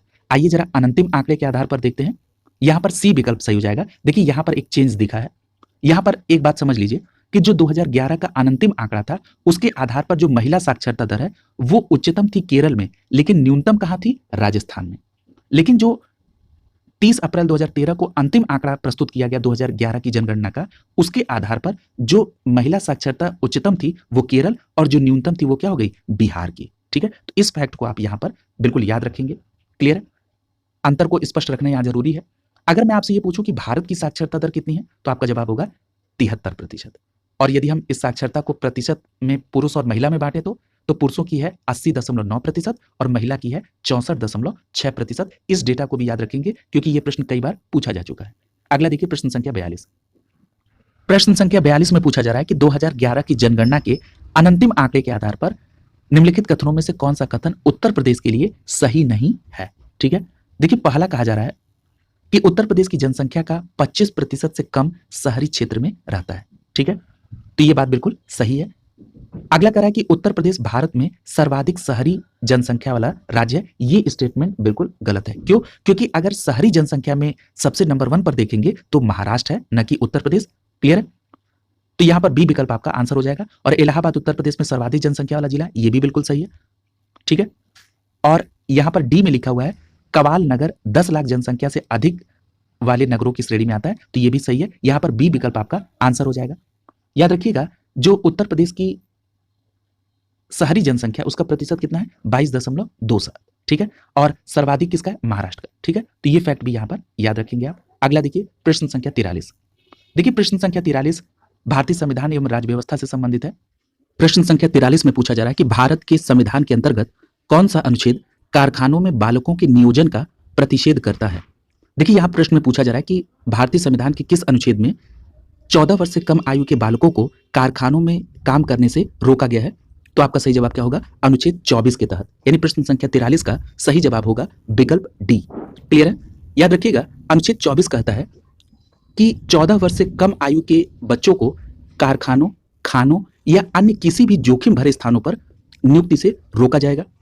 यदि हम अनुच्छेद 23 की बात करें तो अनुच्छेद 23 बलात् श्रम यानी किसी भी व्यक्ति की खरीद, बिक्री या बेगारी से प्रतिबंधित करता है। यानी इन दोनों अनुच्छेद को आपको बिल्कुल अंतर स्पष्ट रखना होगा। बलात् श्रम का मतलब होता है कि किसी भी व्यक्ति से जबरदस्ती कोई श्रम कराना, उसके श्रम का शोषण करना, श्रम का उचित मूल्य न देना या उस व्यक्ति की खरीद की जाए, बिक्री की जाए, बिना धन दिए, बिना हित लाभ दिए उससे काम कराया जाए, ये सभी बलात् श्रम की कैटेगरी में आते हैं। और इसकी व्यवस्था कहां पर है? अनुच्छेद 23 में। और अनुच्छेद 24 छोटे बच्चों को यानी 14 वर्ष से कम आयु के बच्चों को कारखानों या जोखिम भरे स्थानों पर कार्य करने से रोकता है। क्लियर है? इन दोनों अनुच्छेद को बिल्कुल स्पष्ट आप याद रखेंगे क्योंकि आप कई बार बलात् श्रम से कंफ्यूज होकर बालकों से संबंधित अनुच्छेद में अनुच्छेद 23 लगा देते हैं। इससे आपको बचना है। क्लियर है? यहां पर प्रश्न में जो अन्य अनुच्छेद दिए गए हैं जरा उनको भी आप समझ लीजिए। अनुच्छेद 19 ये वाक एवं अभिव्यक्ति की स्वतंत्रता देता है। यदि हम बात करें अनुच्छेद 17 की तो ये अस्पृश्यता के अंत को संबंधित है यानी छुआछूत के निषेध के लिए। यदि हम बात करें अनुच्छेद 23 की तो अनुच्छेद 23 को अभी आपने समझ लिया नीचे और अनुच्छेद 24 को भी समझ लिया। अगला देखिए प्रश्न संख्या 44। पूछा जा रहा है कि निम्नलिखित अनुच्छेद में से किस एक को डॉक्टर भीमराव अंबेडकर के द्वारा संविधान का हृदय या आत्मा कहा गया है। याद करिए मैंने संवैधानिक उपचारों के अधिकार अनुच्छेद 32 के संदर्भ में आपको बताया था कि संविधान की आत्मा डॉक्टर भीमराव अंबेडकर ने अनुच्छेद 32 को माना है।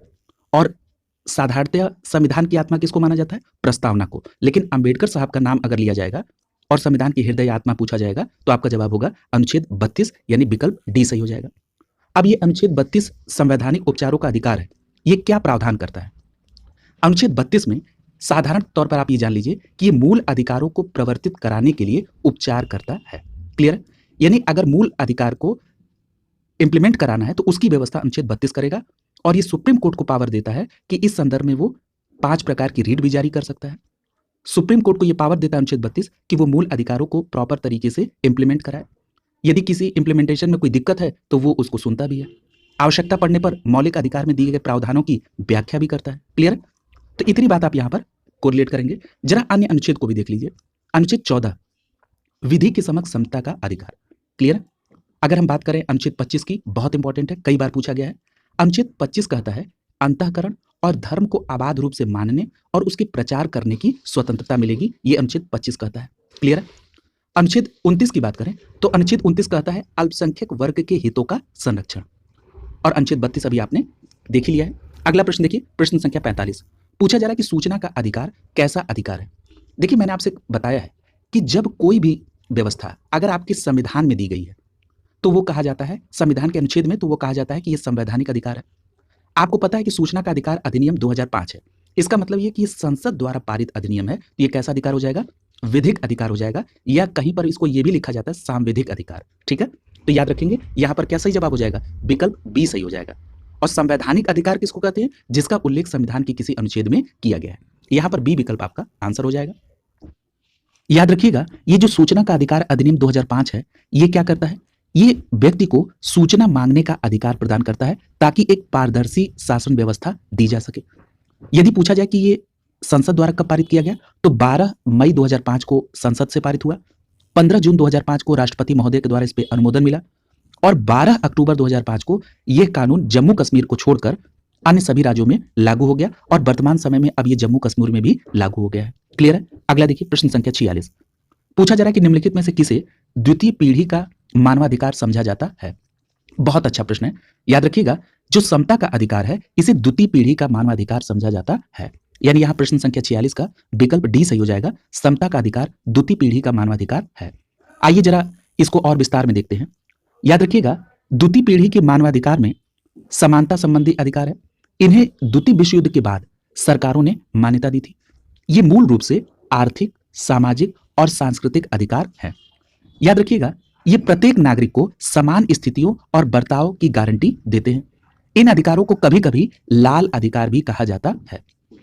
यदि हम प्रथम पीढ़ी के मानव अधिकार की बात करें तो प्रथम पीढ़ी के मानव अधिकार में नागरिक और राजनीतिक अधिकार आते हैं। क्लियर है? प्रथम पीढ़ी के अधिकार में क्या आता है? नागरिक और राजनीतिक अधिकार। यदि हम तृतीय पीढ़ी के अधिकार की बात करें तो इसमें शांति, विकास, स्वच्छ पर्यावरण और खाद्य सुरक्षा जैसे अधिकार शामिल है। क्लियर है? तो यानी अगर मैं इन अधिकारों को एक क्रम में बता दूं तो प्रथम पीढ़ी के अधिकार के अंतर्गत नागरिक और राजनीतिक अधिकार, द्वितीय पीढ़ी के अधिकार के अंतर्गत समता का अधिकार, अगर तृतीय पीढ़ी के अधिकार की बात की जाए तो शांति, विकास, स्वच्छता, पर्यावरण और खाद्य सुरक्षा संबंधी अधिकार शामिल होते हैं। क्लियर है? अगला देखिए, प्रश्न संख्या 47 पूछा जा रहा है कि निम्नलिखित में से किसे भारत सरकार का प्रथम विधि अधिकारी समझा जाता है। तो आपका जवाब क्या होगा? महान्यायवादी को प्रथम विधि अधिकारी समझा जाता है। यहां प्रश्न संख्या 47 का सही जवाब होगा विकल्प सी। क्लियर है? याद रखिएगा, अनुच्छेद 76, भारतीय संविधान का अनुच्छेद 76 महान्यायवादी की नियुक्ति की व्यवस्था करता है। और महान्यायवादी की नियुक्ति किसके द्वारा की जाती है? तो राष्ट्रपति महोदय के द्वारा की जाती है। और ये जो महान्यायवादी है ये भारत सरकार का प्रथम विधि अधिकारी होता है, और ये राष्ट्रपति के प्रसाद पर्यंत अपने पद पर धारण रहेंगे। यहां दिया है कि भारत के वर्तमान महान्यायवादी के वेणुगोपाल है। इसको अपडेट कर लीजिएगा। 1 अक्टूबर 2022 को भारत के महान्यायवादी के पद पर आर वेंकट रमण, या आर वेंकट रमणी भी कहा जाता है इनको, इन्होंने पद को धारण किया है। ये 1 अक्टूबर 2022 से 3 वर्ष के लिए भारत के महान्यायवादी रहेंगे। ठीक है, याद रखेंगे इस करंट के डेटा को भी। अगला देखिए, प्रश्न संख्या 48 पूछा जा रहा है कि संघ लोक सेवा आयोग अपना वार्षिक प्रतिवेदन सौंपता है। किसको सौंपता है? तो याद रखिएगा, संघ लोक सेवा आयोग अपना वार्षिक प्रतिवेदन राष्ट्रपति महोदय को सौंपता है। यानी यहां पर बी विकल्प आपका आंसर हो जाएगा। क्लियर है? याद रखिएगा, संविधान के भाग 14 के अंतर्गत अनुच्छेद 315 से 323 में संघीय और राज्य लोक सेवा आयोग के गठन का प्रावधान है। और अगर लोक सेवा आयोग और संघ लोक सेवा आयोग और राज्य लोक सेवा आयोग के गठन के संबंधित अगर एक अनुच्छेद पूछा जाए कि किसके प्रावधान के तहत यह गठन होता है, तो अनुच्छेद 315 के तहत। ठीक है, और 315 से 323 तक इसके अन्य प्रावधान है। याद रखिएगा, संघ लोक सेवा आयोग प्रतिवर्ष अपने कार्यों का विवरण राष्ट्रपति के समक्ष प्रस्तुत करता है, जिसमें उन मामलों का उल्लेख रहता है जिन पर सरकार ने कोई परामर्श नहीं लिया है या आयोग के परामर्श को सरकार ने स्वीकार नहीं किया है। क्लियर? और इस बात का उल्लेख किसमें है? अनुच्छेद 323 में। क्लियर? अगला देखिए, प्रश्न संख्या 49 कथन और कारण से संबंधित प्रश्न है। कथन में कहा जा रहा है कि कोई व्यक्ति उपराष्ट्रपति निर्वाचित होने का पात्र तभी होगा जब वो राज्यसभा का सदस्य होने के लिए अहर हो। क्लियर है? तो ये बात बिल्कुल सही है। और ये किस अनुच्छेद में है? तो याद रखिएगा, उपराष्ट्रपति का निर्वाचन अनुच्छेद 66 में है। क्लियर है? दोनों बातों को कोरिलेट करते हुए चलिए। अनुच्छेद रटने वाली चीज नहीं है। जब भी इस तरह की व्यवस्था है तुरंत रिकॉल करिए कि यह बात किस अनुच्छेद में है। कारण में कहा जा रहा है कि उपराष्ट्रपति राज्यसभा का पदेन सभापति होता है। यह भी बात सही है। और उपराष्ट्रपति राज्यसभा का पदेन सभापति होता है, कोई व्यक्ति उपराष्ट्रपति निर्वाचित होने का पात्र तभी रखेगा जब वो राज्यसभा का सदस्य होने के लिए अर्ह है। यानी यहां पर कथन और कारण भी सही है और कारण कथन की व्याख्या भी कर रहा है, इसलिए यहां पर ए विकल्प आपका सही हो जाएगा। कारण में जो स्टेटमेंट दिया गया है कि राष्ट्रपति राज्यसभा का पदेन सभापति होता है, ये किस अनुच्छेद में है? तो आपका जवाब होगा अनुच्छेद 64 में। और भारत में एक उपराष्ट्रपति होंगे, इस बात की व्यवस्था किसमें है? तो अनुच्छेद 63 में। क्लियर है? इन तीनों बातों को आप यहां पर याद रखेंगे, ए विकल्प यहां पर सही हो जाएगा। यदि हम उपराष्ट्रपति के निर्वाचित होने के लिए जो अर्हताएं उनकी बात करें, यानी जो अनुच्छेद 66 में बातें कही गई हैं उनको देखें अगर, तो वो भारत का नागरिक हो, राज्यसभा का सदस्य निर्वाचित होने योग्य हो, निर्वाचन के समय किसी प्रकार के लाभ के पद पर न हो, और वह संसद की किसी भी सदन या राज्य विधानमंडल के किसी सदन का सदस्य नहीं हो सकते हैं। यदि वो सदन का कोई सदस्य उपराष्ट्रपति निर्वाचित हो जाते हैं तो यह समझा जाएगा कि उसने उस सदन का अपना स्थान अपने पद ग्रहण करने की तारीख से रिक्त कर दिया है। क्लियर है? और ये बात तो आपको जानते हैं कि उपराष्ट्रपति राज्यसभा का पदेन सभापति होते हैं, इस बात की व्यवस्था अनुच्छेद 64 में। क्लियर है? उपराष्ट्रपति बहुत इंपॉर्टेंट टॉपिक है, इसलिए हर छोटी बड़ी बातें आप ध्यान में रखें। प्रश्न संख्या 50 स्टेटमेंट टाइप का प्रश्न है। यहां पर आपको स्टेटमेंट की सत्यता की जांच करनी है। पहला स्टेटमेंट देखिए, लिखा है कि प्राण एवं दैहिक स्वतंत्रता का संरक्षण जो कि एक मूल अधिकार है, आपातकाल में निलंबित नहीं किया जा सकता है। तो ये स्टेटमेंट आपका बिल्कुल सही है। अब ये प्रश्न उठता है कि ये स्टेटमेंट किस आधार पर सही है? तो मैं आपको याद दिला रहा हूं अनुच्छेद 359 यानी 359। ये 359 कहता है कि आपातकाल की अगर घोषणा की गई है तो राष्ट्रपति चाहें तो आदेश के द्वारा भाग 3 में दिए गए जो मौलिक अधिकार है उनको न्यायालय द्वारा प्रवर्तित करने के अधिकार को निलंबित कर सकते हैं, लेकिन अनुच्छेद 20 और अनुच्छेद 21 को छोड़कर। क्लियर है?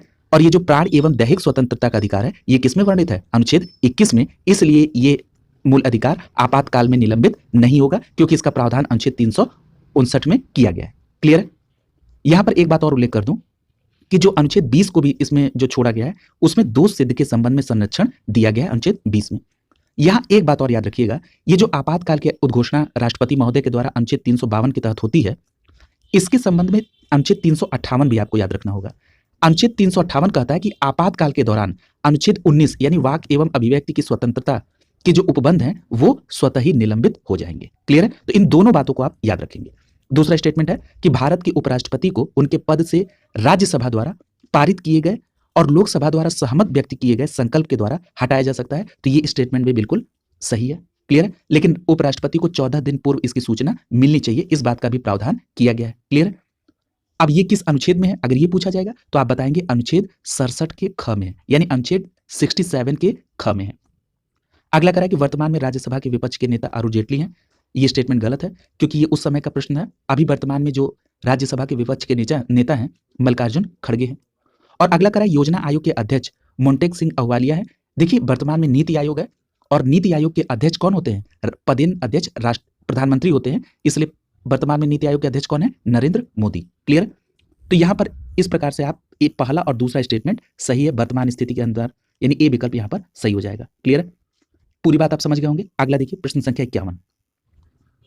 प्रश्न संख्या 51 में कह रहा है कि किसी राज्य के मुख्यमंत्री से संबंधित निम्नलिखित कथनों में से कौन सा एक कथन सही नहीं है? यहां पर नहीं को ध्यान में रखेंगे। पहला स्टेटमेंट कह रहा है कि मुख्यमंत्री राज्यपाल के द्वारा नियुक्त किए जाते हैं, ये बिल्कुल सही है। दूसरा कह रहा है कि सामान्यतः मुख्यमंत्री मंत्री परिषद की बैठकों की अध्यक्षता करते हैं, ये भी सही है। तीसरा कह रहा है कि राज्यपाल मुख्यमंत्री की सलाह पर अपने समस्त कृत्यों का प्रयोग करते हैं, ये स्टेटमेंट गलत है क्योंकि यहां पर समस्त शब्द का प्रयोग हुआ है, इसलिए यहां पर 51 का सी आंसर हो जाएगा। ये स्टेटमेंट सही नहीं है। क्यों? क्योंकि आपको पता है कि राज्यपाल के पास कुछ विवेकाधीन कृत्य भी होते हैं, इसलिए यहां पर सी विकल्प आपका आंसर हो जाएगा, ये सही नहीं है। और डी बिल्कुल सही है क्योंकि मंत्रियों की नियुक्ति राज्यपाल मुख्यमंत्री की सलाह पर करते हैं। क्लियर है? तो यहां पर सी आंसर हो जाएगा। याद रखिएगा जो मुख्यमंत्री की नियुक्ति राज्यपाल के द्वारा की जाती है वो अनुच्छेद 164 के अधीन होती है। क्लियर? अगला देखिए प्रश्न संख्या 52। पूछा जा रहा है कि भारतीय संविधान का अनुच्छेद 370 संबंधित है। तो याद रखिएगा जब ये प्रश्न बना था उस समय अनुच्छेद 370 जम्मू कश्मीर राज्य से था, यानी यहां पर ए विकल्प उस समय सही हो जाता। आप सभी को पता है कि राष्ट्रपति के आदेश के द्वारा इस अनुच्छेद को निष्प्रभावित कर दिया गया है और जम्मू कश्मीर राज्य पुनर्गठन अधिनियम 2019 के तहत जम्मू कश्मीर और लद्दाख केंद्र शासित प्रदेश हो गए हैं। क्लियर है? देखिए यहां पर कुछ विकल्प में अन्य राज्य दिए गए हैं, इनको भी कुछ विशेष प्रावधान है। जैसे सिक्किम की बात करें तो अनुच्छेद 371 के च के तहत सिक्किम को विशेषाधिकार है। मणिपुर को अनुच्छेद 371 के ग के तहत विशेषाधिकार है और नागालैंड को अनुच्छेद 371 के क के तहत विशेषाधिकार है, इसको भी आप याद रखेंगे, यहां से भी प्रश्न पूछा जाता है। अगला है प्रश्न संख्या 53। पूछा जा रहा है कि कावेरी नदी के जल बंटवारे का विवाद किन राज्यों के मध्य है? तो आपको पता है कि जो कावेरी जल विवाद है वो तमिलनाडु, कर्नाटक, केरल और पुडुचेरी के बीच है, यानी यहां प्रश्न संख्या 53 का डी विकल्प आपका आंसर हो जाएगा। क्लियर है? अगला देखिए प्रश्न संख्या 54। याद रखिएगा, ये जो कावेरी नदी है ये एक प्रायद्वीपीय नदी है और इसका उद्गम कहां पर है? तो इसका उद्गम कर्नाटक के कोडागु जिले की ब्रह्मगिरी पर्वत से है और इसका जो प्रवाह है ये केरल, कर्नाटक, तमिलनाडु और पुडुचेरी में है। देखिए इसमें कौन सा राज्य कितना जल यूज करता है ये याद रखना बहुत जरूरी नहीं है, इसलिए बस इतनी बात यहां पर याद रखेंगे कि इसका प्रवाह किन किन क्षेत्रों में है। प्रश्न संख्या 54 देखिए। प्रश्न संख्या 54 में पूछा जा रहा है कि बंबई, मद्रास और कलकत्ता में उच्च न्यायालयों की स्थापना कब हुई थी? तो आपका जवाब होगा 1861 में बंबई, मद्रास और कलकत्ता में उच्च न्यायालय की स्थापना हुई थी। यहां पर ए विकल्प आपका आंसर हो जाएगा। यहां पर याद रखिएगा, जो ब्रिटिश संसद है उसने 1861 में भारतीय उच्च न्यायालय अधिनियम पारित किया और इसी के साथ भारत में उच्च न्यायालय के इतिहास का आरंभ हो गया। याद रखिएगा 1862 में कलकत्ता, मद्रास और बंबई उच्च न्यायालय स्थापित हुए और वर्तमान में कुल 25 उच्च न्यायालय कार्यरत हैं। क्लियर है? अगला देखिए प्रश्न संख्या 55। पूछा जा रहा है कि निम्नलिखित में से कौन सा कार्यक्रम ग्रामीण अवस्थापना कोष यानी RIDF, इसका फुल फॉर्म क्या होता है? रूरल इंफ्रास्ट्रक्चर डेवलपमेंट फंड, जिसको कहते हैं हिंदी में ग्रामीण अवस्थापना विकास कोष, के अंतर्गत नहीं आता है। तो यहां पर आपका सही जवाब क्या हो जाएगा? जो ग्रामीण उद्योग है ये RIDF के अंतर्गत नहीं आता है। प्रश्न संख्या 55 का डी विकल्प आपका आंसर हो जाएगा। याद रखिएगा, ये जो ग्रामीण अवस्थापना या बुनियादी ढांचे के क्षेत्र में जो ये स्थापना की गई RIDF की, इसे 1995-96 में 2000 करोड़ रुपए की प्रारंभिक फंड के साथ इसको प्रारंभ किया गया। उद्देश्य क्या था इसका? इसका उद्देश्य था राज्य सरकारों और राज्य के स्वामित्व वाले निगमों के लिए फंड की व्यवस्था करना, जिससे कि वो ग्रामीण अवस्थापना परियोजनाओं को पूरा कर सके। अब जो मूल प्रश्न में पूछा गया कि इसके अंतर्गत क्या क्या है, तो इसके अंतर्गत वाटर शेड प्रबंधन, मृदा संरक्षण, मध्यम एवं लघु सिंचाई, सड़कें, विद्युतीकरण और ग्रामीण बुनियादी ढांचे कार्यक्रम आते हैं। इसके अंतर्गत ग्रामीण उद्योग शामिल नहीं है। क्लियर है? तो याद रखेंगे। अगला देखिए प्रश्न संख्या 56। पूछा जा रहा है कि JNNURM का संबंध निम्नलिखित में से किसमें सुधार करने से है? देखिए ये जो JNNURM है इसका फुल फॉर्म क्या है? इसका फुल फॉर्म है Jawaharlal Nehru national urban renewal mission. ठीक है, तो इसका संबंध किससे है? इसका संबंध शहरी अधोसंरचना से है। यहां पर डी विकल्प आपका सही हो जाएगा। क्लियर है? अगला देखिए, याद रखिएगा, ये जो Jawaharlal Nehru national urban renewal mission है इसकी शुरुआत दिसंबर 2005 में की गई थी और इसका उद्देश्य क्या है? तो भारत के कुछ चुने गए शहरों में विकास की गति को प्रदान करना, और ये योजना प्रारंभ में 7 वर्षों यानी 2012 तक के लिए शुरू की गई थी। बाद में इसे 2 वर्ष के लिए बढ़ाकर 2014 तक जारी रखा गया। याद रखिएगा, JNNURM कार्यक्रम के 4 घटक हैं। अब वो घटक कौन कौन से हैं उनको देख लीजिए। याद रखिएगा, इसमें जो पहला घटक है वो है अर्बन इंफ्रास्ट्रक्चर एंड गवर्नेंस, दूसरा है शहरी गरीबों के लिए बुनियादी सेवाएं, तीसरा है infrastructure development scheme for employed medium towns और चौथा है एकीकृत आवास एवं मलिन बस्ती विकास। क्लियर? अगला देखिए प्रश्न संख्या 57। पूछा जा रहा है कि सार्वजनिक वस्तुओं की कीमत निर्धारण हेतु जो छाया कीमतों की अवधारणा थी उसको किसने प्रतिपादित किया था? तो यहां पर आपका सही जवाब होगा विकल्प ए, J.Tinbergen के द्वारा छाया कीमतों की अवधारणा प्रस्तुत की गई थी सार्वजनिक वस्तुओं की कीमतों को निर्धारण करने के लिए। और ये अवधारणा कब आई थी? तो याद रखिएगा 1979 में यानी 1979 में। अगला देखिए प्रश्न संख्या 58। पूछा जा रहा है कि भारत में राष्ट्रीय आय के मापने के लिए निम्नलिखित में से कौन सा सही आधार वर्ष है? ठीक, तो यहां पर एक बात याद रखिएगा, वर्तमान में इसको बदल दिया गया है। पूर्व में ये 2004-5 था, उस आधार पर ये सी विकल्प सही हो जाएगा, लेकिन वर्तमान में इसका आधार वर्ष क्या हो गया है? इसका आधार वर्ष 2011-12 हो गया है। याद रखिएगा, केंद्रीय सांख्यिकी कार्यालय जिसको आप CSO के नाम से जानते हैं, ये राष्ट्रीय आय संबंधी आंकड़े प्रचलित मूल्यों तथा स्थिर आधार वर्ष मूल्यों पर जारी करता है। ठीक, इतनी बात आप याद रखेंगे। पहले ये 2004-5 था, अब ये 2011-12 हो गया। इसमें वर्तमान में एक और डेवलपमेंट है, सांख्यिकी मंत्रालय ने GDP और IIP के लिए आधार वर्ष 2017-18 और CPI के लिए 2018 को आधार वर्ष मानने का प्रस्ताव किया है। ठीक है, तो ये भी फैक्ट आप याद रखेंगे। अगला देखिए प्रश्न संख्या 59। पूछा जा रहा है कि वार्षिक आर्थिक समीक्षा को तैयार करने के लिए निम्नलिखित में से कौन उत्तरदायी है। तो याद रखिएगा, जो वार्षिक आर्थिक समीक्षा है उसको वित्त मंत्रालय तैयार करता है। यहां पर आपका सही जवाब क्या होगा? विकल्प बी आपका आंसर हो जाएगा। याद रखिएगा, ये जो बजट और आर्थिक समीक्षा है ये वित्त मंत्रालय द्वारा, इसका जो एक विभाग है आर्थिक मामलों का विभाग, उसके द्वारा ये तैयार किया जाता है। ये जो आर्थिक समीक्षा है ये देश की आर्थिक पृष्ठभूमि का एक संक्षिप्त विवरण प्रस्तुत करती है और आमतौर पर यह केंद्रीय बजट प्रस्तुत करने के एक दिन पहले जारी किया जाता है। क्लियर है? अगला देखिए प्रश्न संख्या 60। पूछा जा रहा है कि सहकारिता क्षेत्र में भारत का सबसे बड़ा उर्वरक कारखाना कहां पर स्थित है। तो याद रखिएगा, सहकारिता क्षेत्र में भारत का सबसे बड़ा उर्वरक कारखाना फूलपुर उत्तर प्रदेश में है। यहां प्रश्न संख्या 60 का विकल्प ए सही हो जाएगा। क्लियर है? अगला देखिए प्रश्न संख्या 61। पूछा जा रहा है कि भारत के सकल घरेलू उत्पाद में 2011-12 में कृषि और संबंधित क्षेत्र का योगदान कितना था। तो जरा इसका नया डेटा आप देख लीजिए।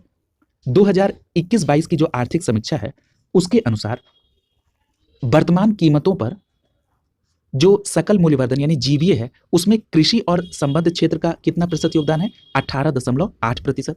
यदि हम उद्योग क्षेत्र की बात करें तो इसका योगदान है 28.2% और अगर हम सेवा क्षेत्र की बात करें तो इसका योगदान है 53%। ठीक है, तो आप इन तीनों क्षेत्र के योगदान को याद रखेंगे। अगला देखिए प्रश्न संख्या 62।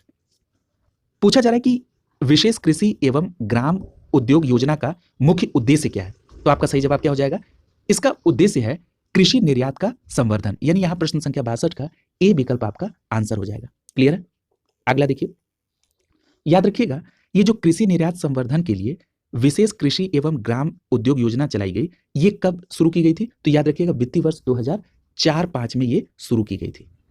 प्रश्न संख्या 63 में पूछा जा रहा है कि राष्ट्रीय कृषि विकास योजना के लिए निम्नलिखित में से कौन सी वित्त व्यवस्था सही है। तो याद रखिएगा राष्ट्रीय कृषि विकास योजना में 100% योगदान केंद्र सरकार का था, इसलिए यहां पर ए विकल्प आपका आंसर हो जाएगा। प्रश्न संख्या 63 का ए विकल्प आपका आंसर हो जाएगा। याद रखिएगा ये जो राष्ट्रीय कृषि विकास योजना है इसका प्रारंभ 2007 में हुआ था और ये 100% केंद्र शासित योजना है। इसका उद्देश्य क्या है? तो याद रखिएगा राष्ट्रीय कृषि विकास योजना का उद्देश्य है राज्यों को कृषि एवं कृषि संबंधित क्षेत्रों में विनियोग को प्रेरणा प्रदान करना। क्लियर है? अगला देखिए प्रश्न संख्या 64। पूछा जा रहा है कि निम्नलिखित युग्मों में से कौन सा सही सुमेलित नहीं है। पहला दिया है गोस्वामी समिति औद्योगिक रुग्णता की समस्या से संबंधित है, यह बिल्कुल सही है। दूसरा करा है जानकी रमन समिति शेयर घोटाले की जांच पड़ताल से संबंधित है, यह भी सही है। मल्होत्रा समिति बीमा क्षेत्र में सुधार से संबंधित है, यह भी सही है। तारापुर समिति बैंकों में ग्राहक सेवा से संबंधित नहीं है। यहां पर प्रश्न संख्या 64 का डी विकल्प आपका आंसर हो जाएगा। ये जो तारापुर समिति है आप सभी जानते हैं कि भारतीय मुद्रा का चालू खाते में परिवर्तनीयता से संबंधित है। यहां प्रश्न संख्या 64 का डी विकल्प आपका आंसर हो जाएगा। जरा कुछ और समितियों को देखिए। अगर हम बैंकिंग सेवा में सुधार से संबंधित बात करें तो गोईपोरिया समिति है, ठीक है, इसको भी याद रखिएगा। अगर हम क्षेत्रीय ग्रामीण बैंक की पुनर्संरचना की बात करें तो इससे संबंधित भंडारी समिति है, ठीक है। मीरा सेठ समिति का संबंध हथकरघा विकास से है और पूर्व में आपने पढ़ा है कि गरीबी से संबंधित है सुरेश तेंदुलकर समिति। तो इन सभी को आप याद रखेंगे। अगला देखिए प्रश्न संख्या 65। पूछा जा रहा है कि भारत में सिक्के जारी करने के लिए कौन अधिकृत है। तो आप सभी जानते हैं कि 1 रुपए का नोट और सिक्के जारी करने का अधिकार वित्त मंत्रालय का है, इसलिए प्रश्न संख्या 65 का बी विकल्प आपका आंसर हो जाएगा। इसके अलावा जो अन्य करेंसी नोट है वो भारतीय रिजर्व बैंक जारी करता है। क्लियर है? अगला देखिए प्रश्न संख्या 66। पूछा जा रहा है कि 13वें वित्त आयोग की सिफारिशों का प्रावधान किस अवधि से संबंधित है। तो याद रखिएगा जो 13वां वित्त आयोग था ये 2010 से 15 से संबंधित है, ठीक है। तो ये उस समय का करंट था और वर्तमान में 15वां वित्त आयोग चल रहा है जो कि 2020 से 25 तक संबंधित है। क्लियर है? अगला देखिए, याद रखिएगा जो 13वां वित्त आयोग था उसके अध्यक्ष कौन थे? विजय केलकर। और जो वर्तमान में मैंने अभी आपको बताया कि 15वां वित्त आयोग चल रहा है जो कि 2020-25 तक रहेगा, इसके अध्यक्ष कौन है? डॉक्टर NK सिंह, ठीक है। एक बात और याद रखिएगा कि जो वित्त आयोग है ये एक संवैधानिक संस्था है। इसका मतलब कि भारत के किसी संविधान के अनुच्छेद में इसका वर्णन है? हाँ, किसमें है? अनुच्छेद 280 में। क्लियर है? तो याद रखेंगे। अगला देखिए प्रश्न संख्या 67। प्रश्न संख्या 67 में पूछा जा रहा है कि चालू खाते में रुपए की पूर्ण परिवर्तनीयता को किस वर्ष से घोषित किया गया। देखिए ये प्रश्न फिर से रिपीट है, एक बार ये आ चुका है। इसका सही जवाब होगा 1994 से। इस प्रकार प्रश्न संख्या 67 का ए विकल्प आपका सही हो जाएगा। याद रखिएगा मार्च 1993 में जब 1993-94 का बजट प्रस्तुत किया था उस समय के वित्त मंत्री डॉक्टर मनमोहन सिंह ने, तो उन्होंने व्यापार खाते पर रुपए की पूर्ण परिवर्तनीयता की घोषणा की थी। 1 वर्ष के अनुभव के बाद 1994-95 के बजट में सरकार ने 28 फरवरी 1994 को चालू खाते पर रुपए की पूर्ण परिवर्तनीयता की घोषणा की। क्लियर है? याद रखिएगा, चालू खाते में मुख्य रूप से आयात निर्यात और अदृश्य व्यापार इसमें आता है। क्लियर है? अगला देखिए प्रश्न संख्या 68। पूछा जा रहा है कि पंजाब नेशनल बैंक में विलय होने वाले वाणिज्य बैंक हैं। तो देखिए ये उस समय का करंट डेवलपमेंट था, तो यहां पर आपका सही जवाब क्या होगा? ओरिएंटल बैंक ऑफ कॉमर्स का पंजाब नेशनल बैंक में विलय हुआ था। यहां पर आपका डी विकल्प सही हो जाएगा। क्लियर है? याद रखिएगा, ओरिएंटल बैंक ऑफ कॉमर्स के साथ साथ यूनाइटेड बैंक ऑफ इंडिया का विलय पंजाब नेशनल बैंक में हुआ था। ठीक है?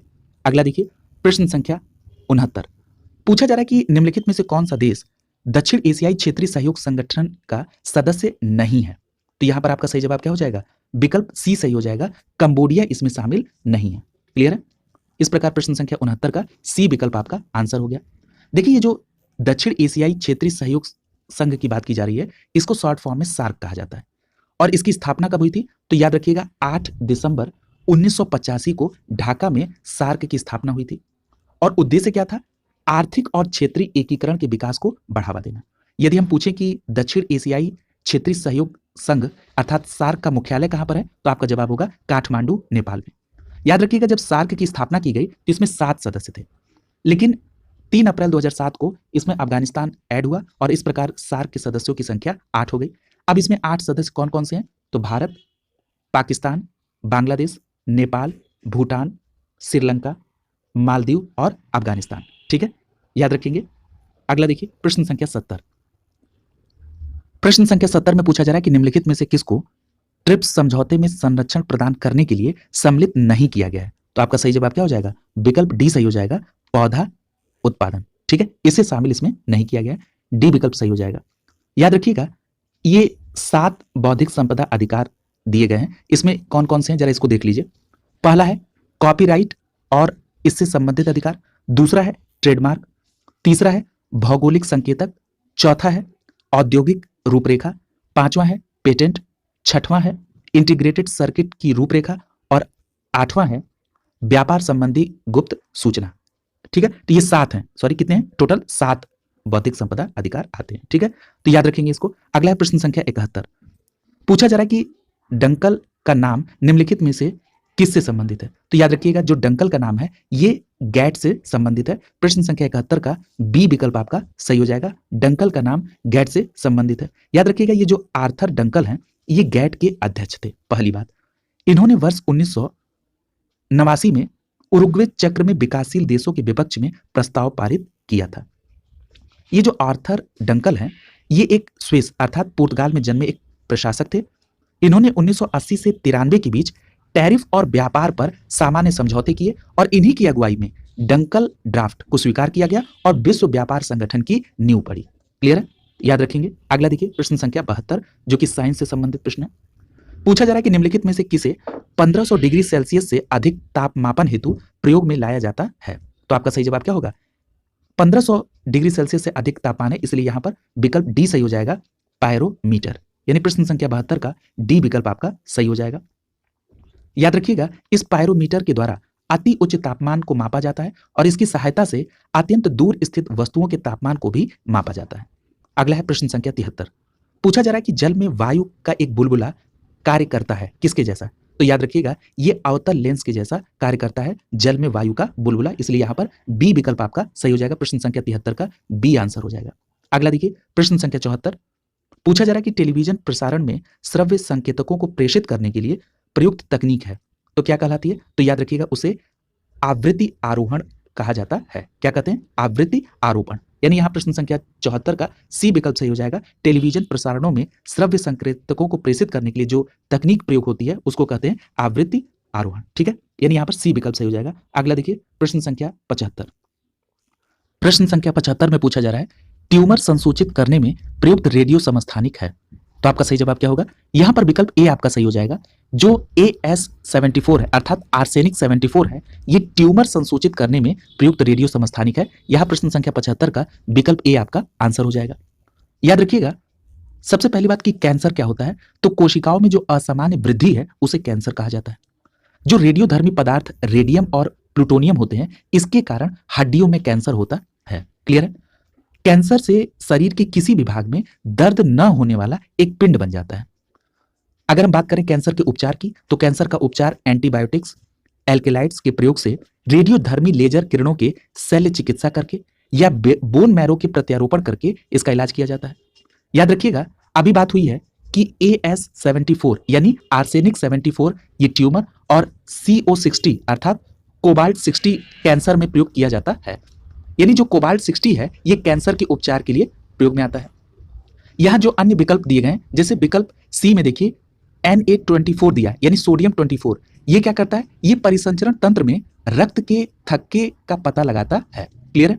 अगर हम कार्बन 14 की बात करें तो ये क्या करता है, ये जीवों के अवशेषों का पता लगाता है। ठीक है, ये उनके समय का पता लगाता है। ठीक है, चाहे वो पौधे हो चाहे वो जंतु हो। यदि हम P32 की बात करें अर्थात फास्फोरस 32 की, तो ये ल्यूकीमिया के इलाज में सहायक होता है। ल्यूकीमिया भी एक प्रकार का रक्त कैंसर होता है। ठीक है, तो इसको भी आप इससे कोरिलेट करके याद रखेंगे। क्लियर है। अगला देखिए प्रश्न संख्या 76। प्रश्न संख्या 76 में पूछा जा रहा है कि निम्नलिखित विटामिनों में से कौन सा एक स्वप्न को पर्याप्त अवधि तक याद रखने में सहायता करता है। तो याद रखिएगा, यहां पर आपका सही जवाब हो जाएगा विटामिन B6। ठीक है, यानी स्वप्न को पर्याप्त अवधि तक याद रखने में विटामिन B6 मदद करता है। यानी प्रश्न संख्या 76 का सही जवाब हो जाएगा विकल्प सी। क्लियर है। याद रखिएगा, ये जो विटामिन B6 है इसका प्रमुख स्रोत क्या है, तो मांस, मछली, अंडा और डेयरी उत्पाद। यहां पर एक फैक्ट और आपको याद रखना होगा, ये जो विटामिन B6 है इसका रासायनिक नाम क्या होता है, तो याद रखिएगा पायरिडॉक्सिन, ये विटामिन B6 का रासायनिक नाम होता है। अन्य विटामिन के रासायनिक नाम कई बार आ चुके हैं। अगला देखिए प्रश्न संख्या 77। पूछा जा रहा है कि जोन्स साल्क किसकी खोज के लिए जाने जाते हैं, तो याद रखिएगा जोन्स साल्क को पोलियो का टीका खोजने के लिए जाना जाता है। यानी यहां पर सी विकल्प आपका सही हो जाएगा। प्रश्न संख्या 77 का सी विकल्प आपका सही हो जाएगा। यहां पर सबसे पहली बात आपको याद रखना है कि ये जो पोलियो है ये एक निस्यंदी विषाणु के कारण होने वाला रोग है, अर्थात पोलियो वायरस के कारण होता है। और ये रोग केंद्रीय नाड़ी तंत्र पर प्रभाव डालता है और ये रीढ़ की हड्डी और आंत की कोशिकाओं को नष्ट कर देता है। याद रखिएगा, पोलियो प्रायः बच्चों में होता है। क्लियर है। एक बात और याद रखिएगा, यहां पर जो सबसे महत्वपूर्ण बात है कि जो पोलियो के टीके की खोज है, सबसे पहले इसे जोन्स ई साल्क ने खोजा था। ठीक है, जोन्स ई साल्क ने खोजा था और ये जो टीका था ये इंजेक्शन के द्वारा दिया जाता था। ठीक है, यानी जो मूल प्रश्न में आपसे पूछा गया था जोन्स साल्क के बारे में कि इन्होंने पोलियो का टीका खोजा था, ये किस रूप में दिया जाता था, इंजेक्शन के रूप में। इसके बाद एल्बर्ट सेबिन आए, इन्होंने 1957 में मुख से दी जाने वाली पोलियो ड्रॉप की खोज की थी। क्लियर है। तो इन दोनों नाम को याद रखेंगे कि पोलियो के टीके को इंजेक्शन के माध्यम से देने की खोज जोन्स ई साल्क ने और एल्बर्ट सेबिन ने 1957 में मुख से देने वाली पोलियो ड्रॉप की खोज की थी। प्रश्न संख्या 78 देखिए, पूछा जा रहा है कि निम्नलिखित में से क्या आंत के जीवाणुओं के द्वारा संश्लेषित होता है, तो आपका सही जवाब क्या होगा, विटामिन B12। ठीक है, यानी यहां पर ए विकल्प सही हो जाएगा। विटामिन B12 आंत के जीवाणुओं के द्वारा संश्लेषित होता है। सबसे पहली बात तो विटामिन B12 के रासायनिक नाम को कई बार पूछा गया है, तो आप याद रखेंगे साइनोकोबालामीन। यह विटामिन जल में घुलनशील होता है। याद रखिएगा, इस विटामिन में कोबाल्ट धातु उपस्थित होता है। यह भी प्रश्न आपसे पूछा गया है कि निम्नलिखित में से किस विटामिन में कोबाल्ट धातु होता है, तो आपका सही जवाब होगा विटामिन B12। क्लियर है। याद रखिएगा, यह रक्त की उत्पत्ति में सहायक होता है। इसका संश्लेषण आंत के जीवाणुओं के द्वारा होता है। क्लियर है। अगला देखिए प्रश्न संख्या 79। पूछा जा रहा है कि मानव शरीर की सबसे छोटी अस्थि कौन सी है, तो याद रखिएगा ये जो स्टेपीज है ये मानव शरीर की सबसे छोटी हड्डी है। यानी यहां पर आपका सही जवाब क्या होगा, विकल्प बी हो जाएगा। क्लियर है। आप सभी को पता है कि जो मानव शरीर की सबसे छोटी अस्थि स्टेपीज है ये कहां पर है, कान में पाई जाती है। क्लियर है, कहां पाई जाती है, कान में। यदि हम मानव शरीर की सबसे बड़ी अस्थि की बात करें तो उसका नाम है फीमर, ये जांग की अस्थि होती है। क्लियर है, तो ये दोनों फैक्ट आप याद रखेंगे। अगला देखिए प्रश्न संख्या 80। पूछा जा रहा है कि भारतीय कृषि अनुसंधान परिषद की रिपोर्ट के अनुसार भारत में कृषि पारिस्थितिकी क्षेत्रों की संख्या कितनी है। देखिए ये प्रश्न कई बार पूछा गया है, तो याद रखिएगा यहां पर आपका सही जवाब होगा विकल्प डी। जो भारत में कृषि पारिस्थितिकी क्षेत्रों की संख्या है वो कितनी है, 20 है। यानी प्रश्न संख्या 80 का सही जवाब होगा विकल्प डी। क्लियर है। अगला देखिए प्रश्न संख्या 81। पूछा जा रहा है कि जीरो टिल बीज एवं उर्वरक ड्रिल विकसित किया गया था किसके द्वारा, तो याद रखिएगा जो जीरो टिल बीज है और उर्वरक ड्रिल है ये जीबी पंत कृषि एवं प्रौद्योगिकी विश्वविद्यालय पंतनगर के द्वारा इसे खोजा गया था, यानी विकसित किया गया था। तो आपका यहां पर बी विकल्प आंसर हो जाएगा प्रश्न संख्या 81 का। ये जो जीबी पंत कृषि एवं प्रौद्योगिकी विश्वविद्यालय है इससे संबंधित कुछ और प्रश्न पूछे जाते हैं। सबसे पहले ये समझ लीजिए कि जिसके द्वारा जीरो टिल बीज और उर्वरक ड्रिल विकसित किया गया था ये तकनीकी बुआई और रोपाई के लिए प्रयोग होता है। सबसे पहली बात। दूसरी बात, अगर आपसे ये पूछा जाए कि जो जीबी पंत कृषि प्रौद्योगिकी विश्वविद्यालय, इसका पूरा नाम क्या है, तो ये याद रखिएगा गोविंद बल्लभ पंत कृषि एवं प्रौद्योगिकी विश्वविद्यालय है। और याद रखिएगा ये भारत की पहली कृषि विश्वविद्यालय थी। इसकी स्थापना 1960 में हुई थी। ये भी फैक्ट आपको याद रखना होगा। क्लियर है? अगला देखिए, प्रश्न संख्या 82 पूछा जा रहा है कि central arid zone research institute कहां पर स्थित है, तो याद रखिएगा central arid zone research institute Jodhpur में स्थित है, यानी यहां पर बी विकल्प आपका आंसर हो जाएगा। क्लियर है? एक बात और याद रखिएगा, ये जो central arid zone research institute Jodhpur में है, इसकी स्थापना कब हुई थी, तो 1952 में। क्लियर है? और 1959 में यानी 1959 में केंद्रीय शुष्क क्षेत्र अनुसंधान अर्थात CAZRI के रूप में इसे स्वायत्त संस्थान का दर्जा मिल गया था। देखिए विकल्प में हैदराबाद का नाम दिया गया है। हैदराबाद में क्या है, राष्ट्रीय भू भौतिकी अनुसंधान संस्थान हैदराबाद में। ठीक है? यदि हम बेंगलुरु की बात करें तो बेंगलुरु में भारतीय खगोल संस्थान है। और अगर हम अहमदाबाद की बात करें तो अहमदाबाद में कपड़ा उद्योग अनुसंधान स्थित है। क्लियर है? देखिए अभी आपने राष्ट्रीय भू भौतिकी अनुसंधान संस्थान हैदराबाद में देखा, इसके अलावा हैदराबाद में centre for DNA finger printing संस्थान भी स्थित है, यानी जो डीएनए फिंगर प्रिंटिंग का जो सेंट्रल लैब है वो कहां पर है, हैदराबाद में। क्लियर है? और बेंगलोर में अभी आपने देखा कि भारतीय खगोल संस्थान है। इसके साथ साथ आप याद रखेंगे कि बेंगलोर में पारिस्थितिकी विज्ञान केंद्र भी अवस्थित है। क्लियर है? ये फैक्ट भी इसके साथ कोरिलेट कर लेंगे। अगला है प्रश्न संख्या 83 पूछा जा रहा है कि निम्नलिखित में से कौन सा एक चाय में नहीं पाया जाता है, तो यहां पर आपका सही जवाब क्या हो जाएगा, चाय में मार्फिन नहीं पाया जाता है। यहां पर डी विकल्प आपका आंसर हो जाएगा। प्रश्न संख्या 83 का डी विकल्प आपका आंसर हो जाएगा। अब प्रश्न उठेगा कि मार्फिन कहां पाया जाता है, तो याद रखिएगा मार्फिन अफीम पोस्ता से प्राप्त होता है। क्लियर है? और याद रखिएगा इसका प्रयोग मस्तिष्क और तंत्रिका तंत्र की समस्याओं के निदान के लिए किया जाता है। प्रश्न संख्या 84 देखिए, पूछा जा रहा है कि सरसों के बीज के अपमिश्रक के रूप में सामान्यतः निम्नलिखित में से किसे प्रयोग में लाया जाता है, तो याद रखेंगे जो सरसों के बीज के अपमिश्रक के तौर पर सामान्यतः प्रयोग में लाया जाता है वो है आर्जीमोन के बीज, यानी यहां पर प्रश्न संख्या 84 का ए विकल्प आपका सही हो जाएगा। ठीक है? यानी ये जो आर्जीमोन के बीज हैं ये सरसों के बीज के अपमिश्रक के रूप में प्रयोग में लाए जाते हैं, याद रखेंगे।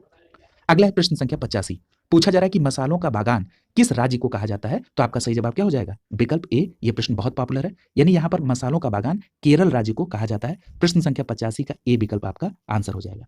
अगला देखिए, यहां एक बात और याद रखिएगा कि मसालों का बागान तो केरल को कहा जाता है, वर्तमान में मसाला उत्पादक करने वाले जो प्रमुख राज्य हैं उसमें मध्य प्रदेश है, राजस्थान, गुजरात और कर्नाटक है। ठीक है? तो इन राज्यों का नाम भी आप याद रखेंगे। अगला है प्रश्न संख्या 86।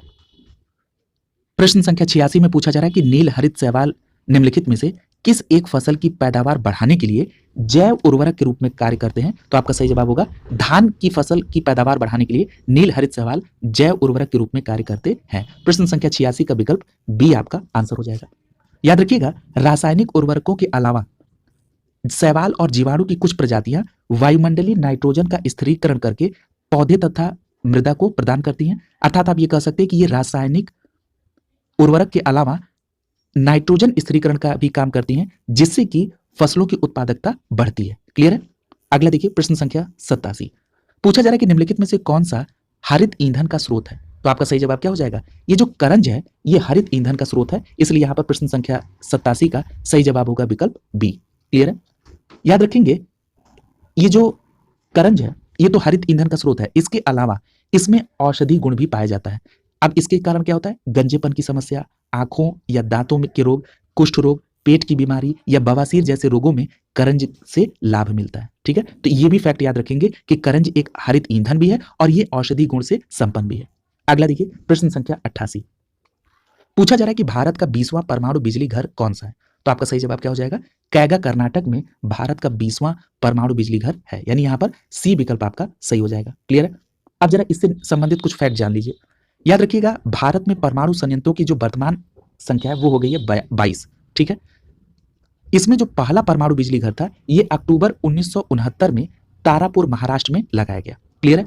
इसके बाद जो 20वां था वो 2011 में कैगा कर्नाटक में लगाया गया। उस समय का ये करंट था, इसलिए प्रश्न पूछा गया है। वर्तमान में 22 न्यूक्लियर पावर रिएक्टर है जिनसे कुल क्षमता कितनी है, 6780 मेगावाट बिजली उत्पादन की। क्लियर है? अगला देखिए प्रश्न संख्या 89 पूछा जा रहा है कि विश्व का विशालतम दूरबीन कौन सा है, तो देखिए वर्तमान समय में करंट में क्या है, जो विश्व का विशालतम रेडियो टेलीस्कोप है वो है फास्ट। इसका व्यास 500 मीटर है और ये चीन के दक्षिण पश्चिम प्रांत में स्थापित है और इसमें 4450 पैनल लगे हुए हैं। क्लियर है? अगला देखिए प्रश्न संख्या 90। ये कथन से आधारित प्रश्न है।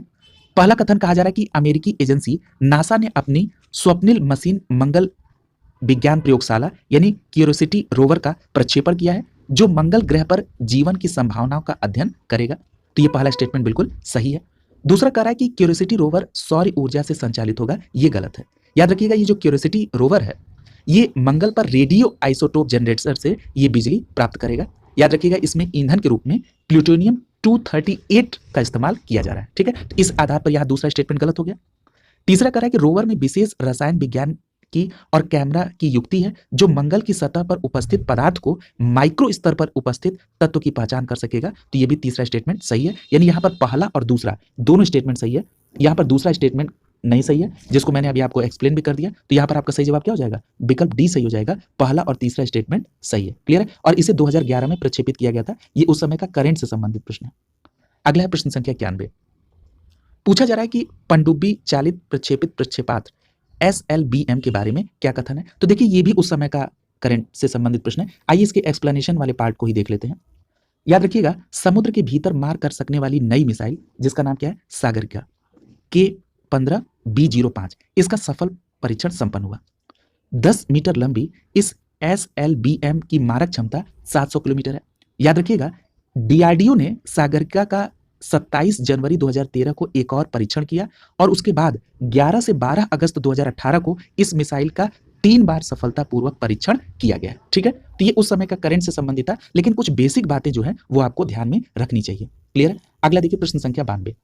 पूछा जा रहा है कि किसी बच्चे की पैतृकता स्थापित करने के लिए निम्नलिखित तकनीकों में से किसका प्रयोग किया जाता है। तो याद रखिएगा बहुत पॉपुलर प्रश्न है, कई बार आपने न्यूज में भी इसको क्राइम के संदर्भ में देखा होगा। तो इसे DNA अंगुली छापन यानी यहाँ पर DNA फिंगरप्रिंटिंग के माध्यम से पैतृकता स्थापित करने के लिए इस तकनीक का प्रयोग होता है। प्रश्न संख्या 92 का विकल्प बी सही हो जाएगा। और अभी हमने आपको बताया था कि सेंट्रल DNA की जो लैब है वो कहाँ पर है? हैदराबाद में। यानी यहाँ पर बी विकल्प आपका सही होगा।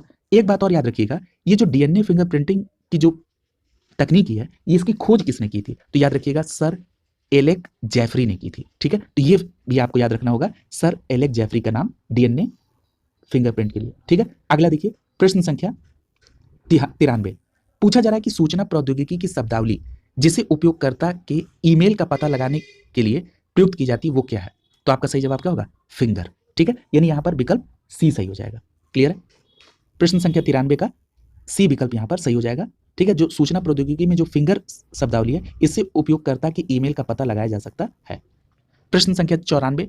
पूछा जा रहा है कि निम्नलिखित में से कौन सा एक वायु प्रदूषक के जैविक सूचक का कार्य करता है। देखिए ये बहुत पॉपुलर प्रश्न है, तो याद रखिएगा आपका सही जवाब होगा लाइकेन। यानी लाइकेन जो है ये वायु प्रदूषक के सूचक के तौर पर कार्य करता है। यानी यहाँ पर ए विकल्प आपका सही हो जाएगा।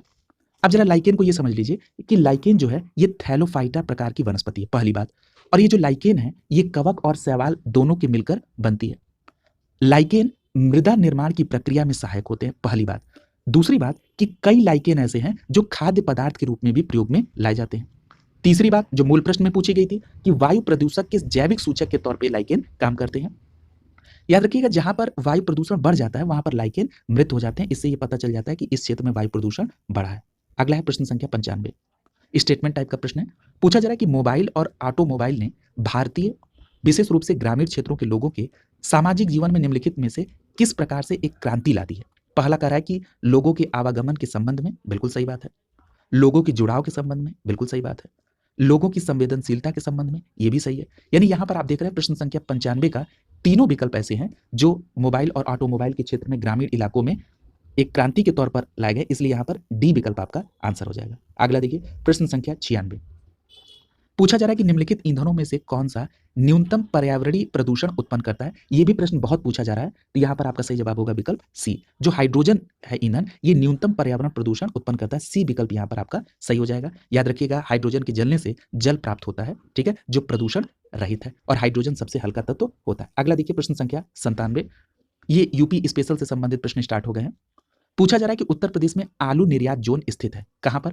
तो आपका सही जवाब क्या होगा? यहां पर विकल्प ए सही हो जाएगा। आगरा में आलू निर्यात जोन उत्तर प्रदेश में है। ए विकल्प यहां पर सही हो जाएगा। क्लियर है? यहां पर आपको दो बातें याद रखनी होंगी कि जो उत्तर प्रदेश की सरकार है उसने आलू और आम के निर्यात के लिए निर्यात जोन की स्थापना की है। अब सबसे पहली बात करते हैं आलू निर्यात की। तो आलू निर्यात के लिए जो जोन बनाया गया है वो है आगरा जोन। अब इस आगरा जोन में कौन-कौन से जिले आते हैं? एक तो आगरा, फर्रुखाबाद, कन्नौज, हाथरस, मेरठ, ये सभी जिले आते हैं। अगर हम आम निर्यात जोन की बात करें तो आम निर्यात जोन में पहला है लखनऊ और दूसरा है सहारनपुर। लखनऊ जोन में कौन-कौन से जिले आते हैं? उन्नाव, हरदोई, सीतापुर, बाराबंकी। और सहारनपुर जोन में कौन आते हैं? मुजफ्फरनगर, बिजनौर, मेरठ, बागपत और बुलंदशहर। ठीक है, तो यहां पर आप आलू और आम दोनों के निर्यात जोन को याद रखेंगे। प्रश्न संख्या 98 देखिए, पूछा जा रहा है कि उत्तर प्रदेश की विशिष्ट नृत्य शैली है, तो आपका सही जवाब क्या होगा? उत्तर प्रदेश की विशिष्ट नृत्य शैली कथक है। यहां पर प्रश्न संख्या 98 का ए विकल्प आपका सही हो जाएगा। यहां पर एक बात और याद रखिएगा कि अगर हम भरतनाट्यम की बात करें जो कि बी विकल्प में दिया गया था, ये तमिलनाडु से संबंधित है, उड़ीसी उड़ीसा से संबंधित है, कुचिपुड़ी आंध्र प्रदेश से संबंधित है, और एक कथकली भी है, वो किससे संबंधित है? केरल से संबंधित होगा। ठीक है, और कथक का संबंध किससे? उत्तर प्रदेश। अगला है प्रश्न संख्या 99, पूछा जा रहा है कि उत्तर प्रदेश में जैन और बौद्ध दोनों धर्मों का जो प्रसिद्ध तीर्थ स्थल है वो कौन सा है? तो ये प्रश्न देखिए तीसरी बार रिपीट हो गया। ये कौशाम्बी है, ये बौद्ध और जैन दोनों का तीर्थ स्थल एक ही जगह, यानी यहां पर बी विकल्प सही हो जाएगा।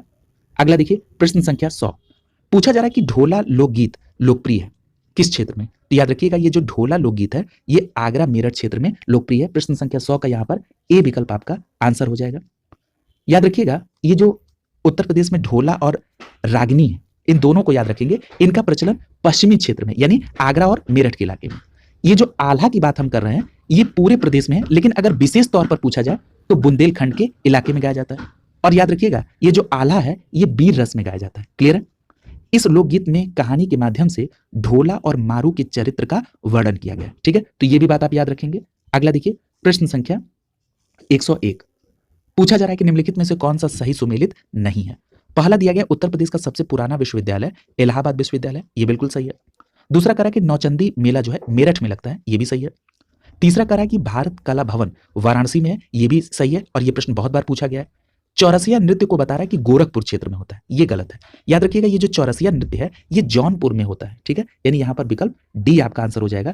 प्रश्न संख्या 101 में डी विकल्प सही सुमेलित नहीं है। जो चौरसिया नृत्य है ये कहां पर होता है? जौनपुर के क्षेत्र में होता है।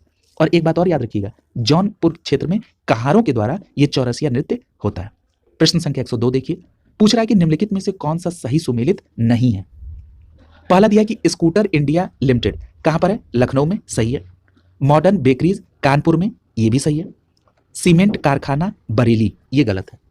ठीक है, आपने बरेली में दिया सलाई आदि देखे हैं। ये जो सीमेंट कारखाना है ये कहां पर है? चुर्क व डाला में। ठीक है, याद रखेंगे। और जो उर्वरक कारखाना है ये कहां पर है? तो ये उर्वरक कारखाना आंवला बरेली में है। ठीक है, यानी ये बिल्कुल सही है। यानी प्रश्न संख्या 102 का यहां पर सी विकल्प सही हो जाएगा। सीमेंट का कारखाना बरेली नहीं बल्कि चुर्क और डाला में। ठीक है, अगला देखिए प्रश्न संख्या 103,